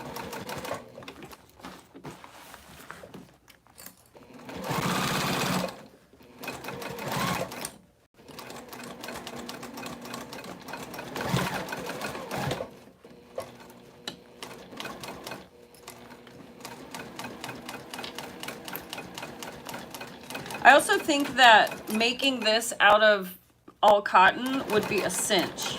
It's just because I'm introducing these thicker material, these thicker materials to it. Of course. Did you all see that before I did? I ran out of bobbin thread.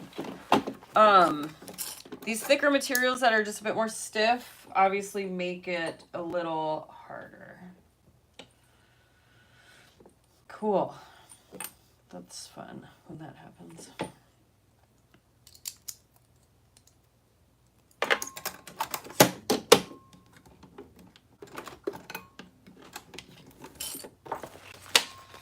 right.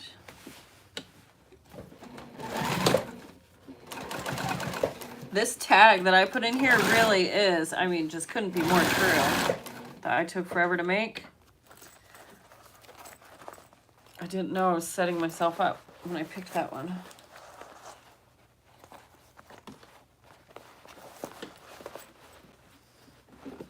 My zipper feels like it's getting a little folded in there again. And you can reach in, just be so careful doing that because your finger is like so close to the needle. So just make sure that you're very aware if you reach inside.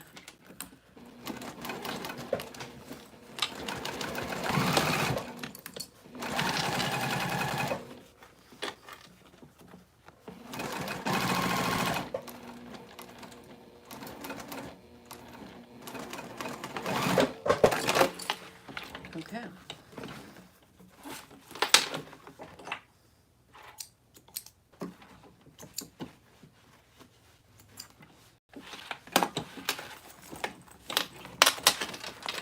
A little bit choppy, so I'm going to smooth it out before I flip it. Because if your curves aren't nice, then you're going to notice that when you flip it out.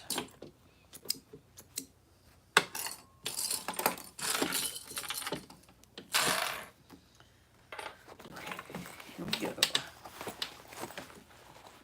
Oh, let's do this.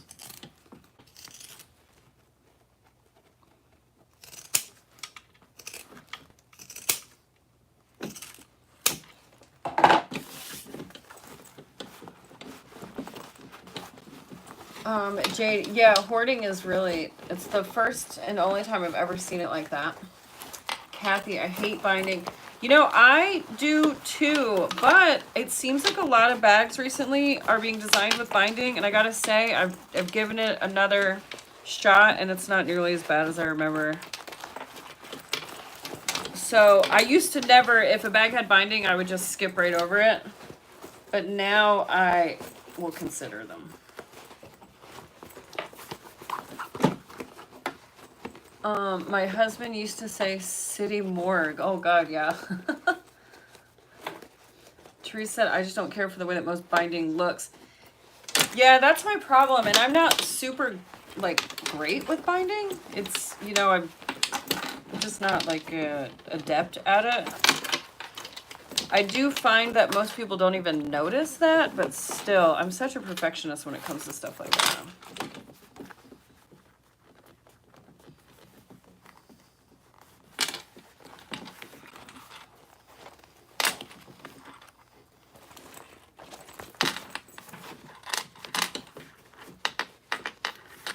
I use waterproof canvas for binding. Yeah, Pam, I've seen Lauren do that. I've seen lots of people do that. I've not used waterproof canvas for binding yet. But now that I have some from the summer project box, I'm going to try it. It might be a little bright for this bag.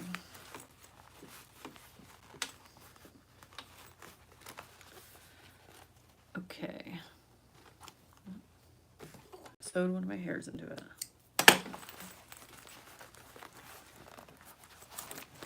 Oh my gosh, I'm like scared again to top stitch.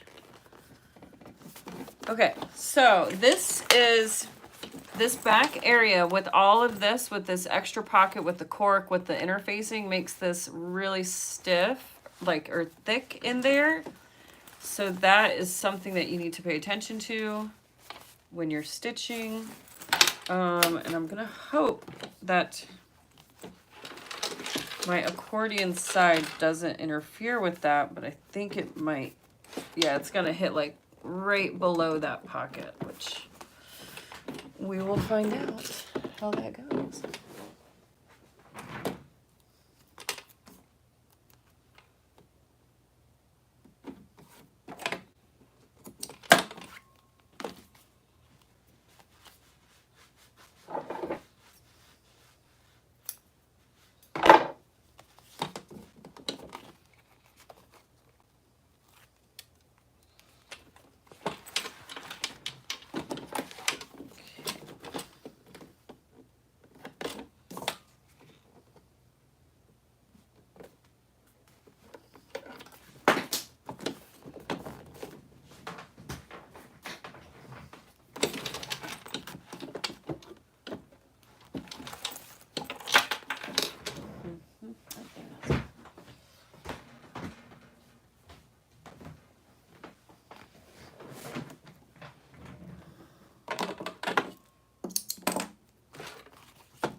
Fold over elastic is the best for binding. Oh, huh.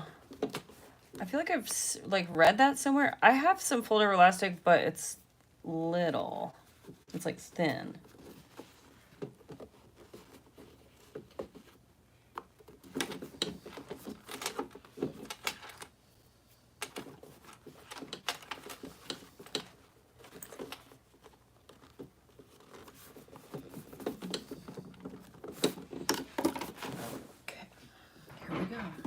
To make a bobbin of blue thread because that's what I'm out of. And then we have to do the scary part.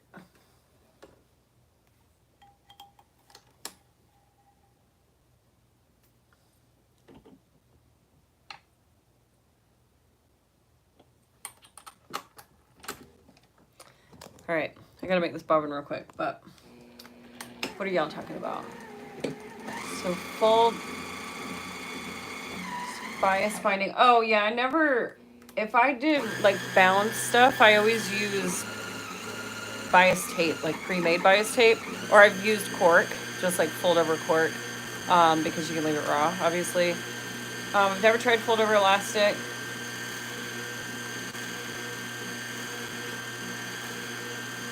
And there we go. And you guys are making cemetery jokes or kid. I didn't actually read it. Kathy, mine is Kid Cemetery. You stab them, we grab them, hang up every time. Oh, that's pretty funny. I've done enough quilts that binding isn't hard for me. Yeah, that's what I think, you know, with the bound bags that I've been making recently, which I'm trying to think of which ones they are, but...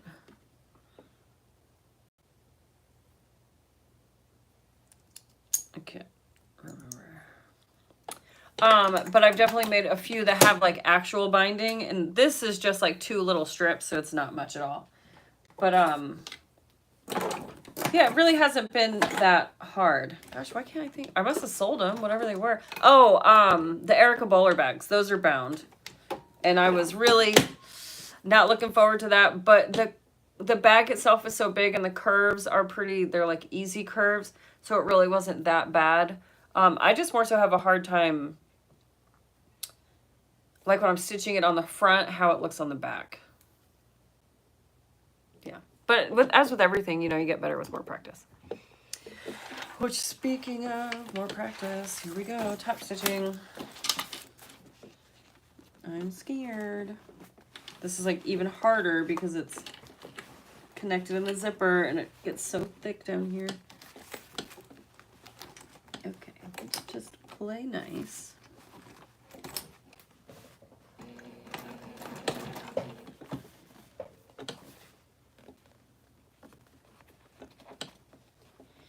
Oh yeah, and then I have brown cork up here. I certainly don't want to do contrast stitching around those curves. So I think I'm actually going to stop my stitching at this pocket.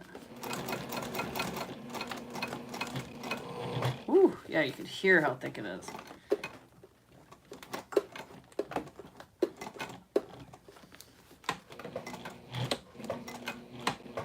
I might stick a rivet in that little area just for good measure.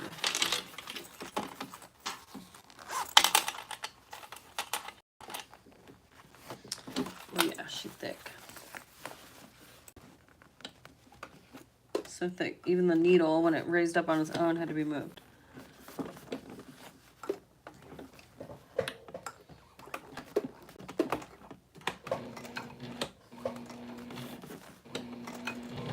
Ooh.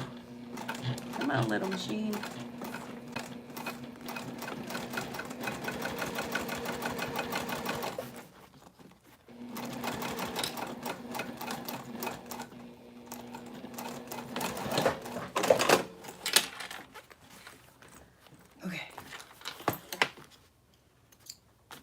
Over to brown thread.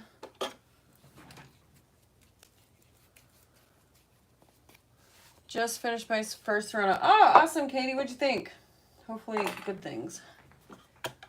Teresa said like dropping linings. Oh no, I'm awful. I used to not hate them. Whenever I made a bunch of swoon bags, that's what all of Alicia's patterns were.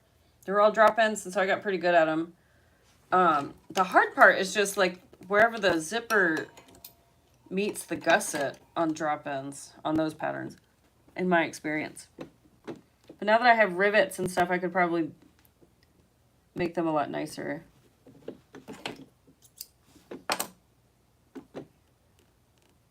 Come on.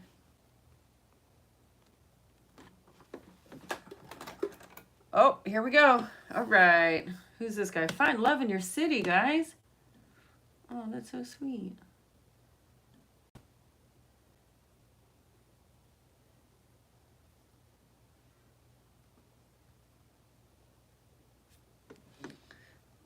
When it's that thick, what is your top stitch length? I don't ever change my top stitch length.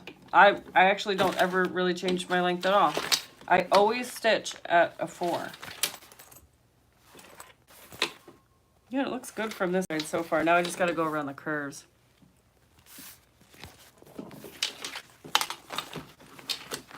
Wish me luck.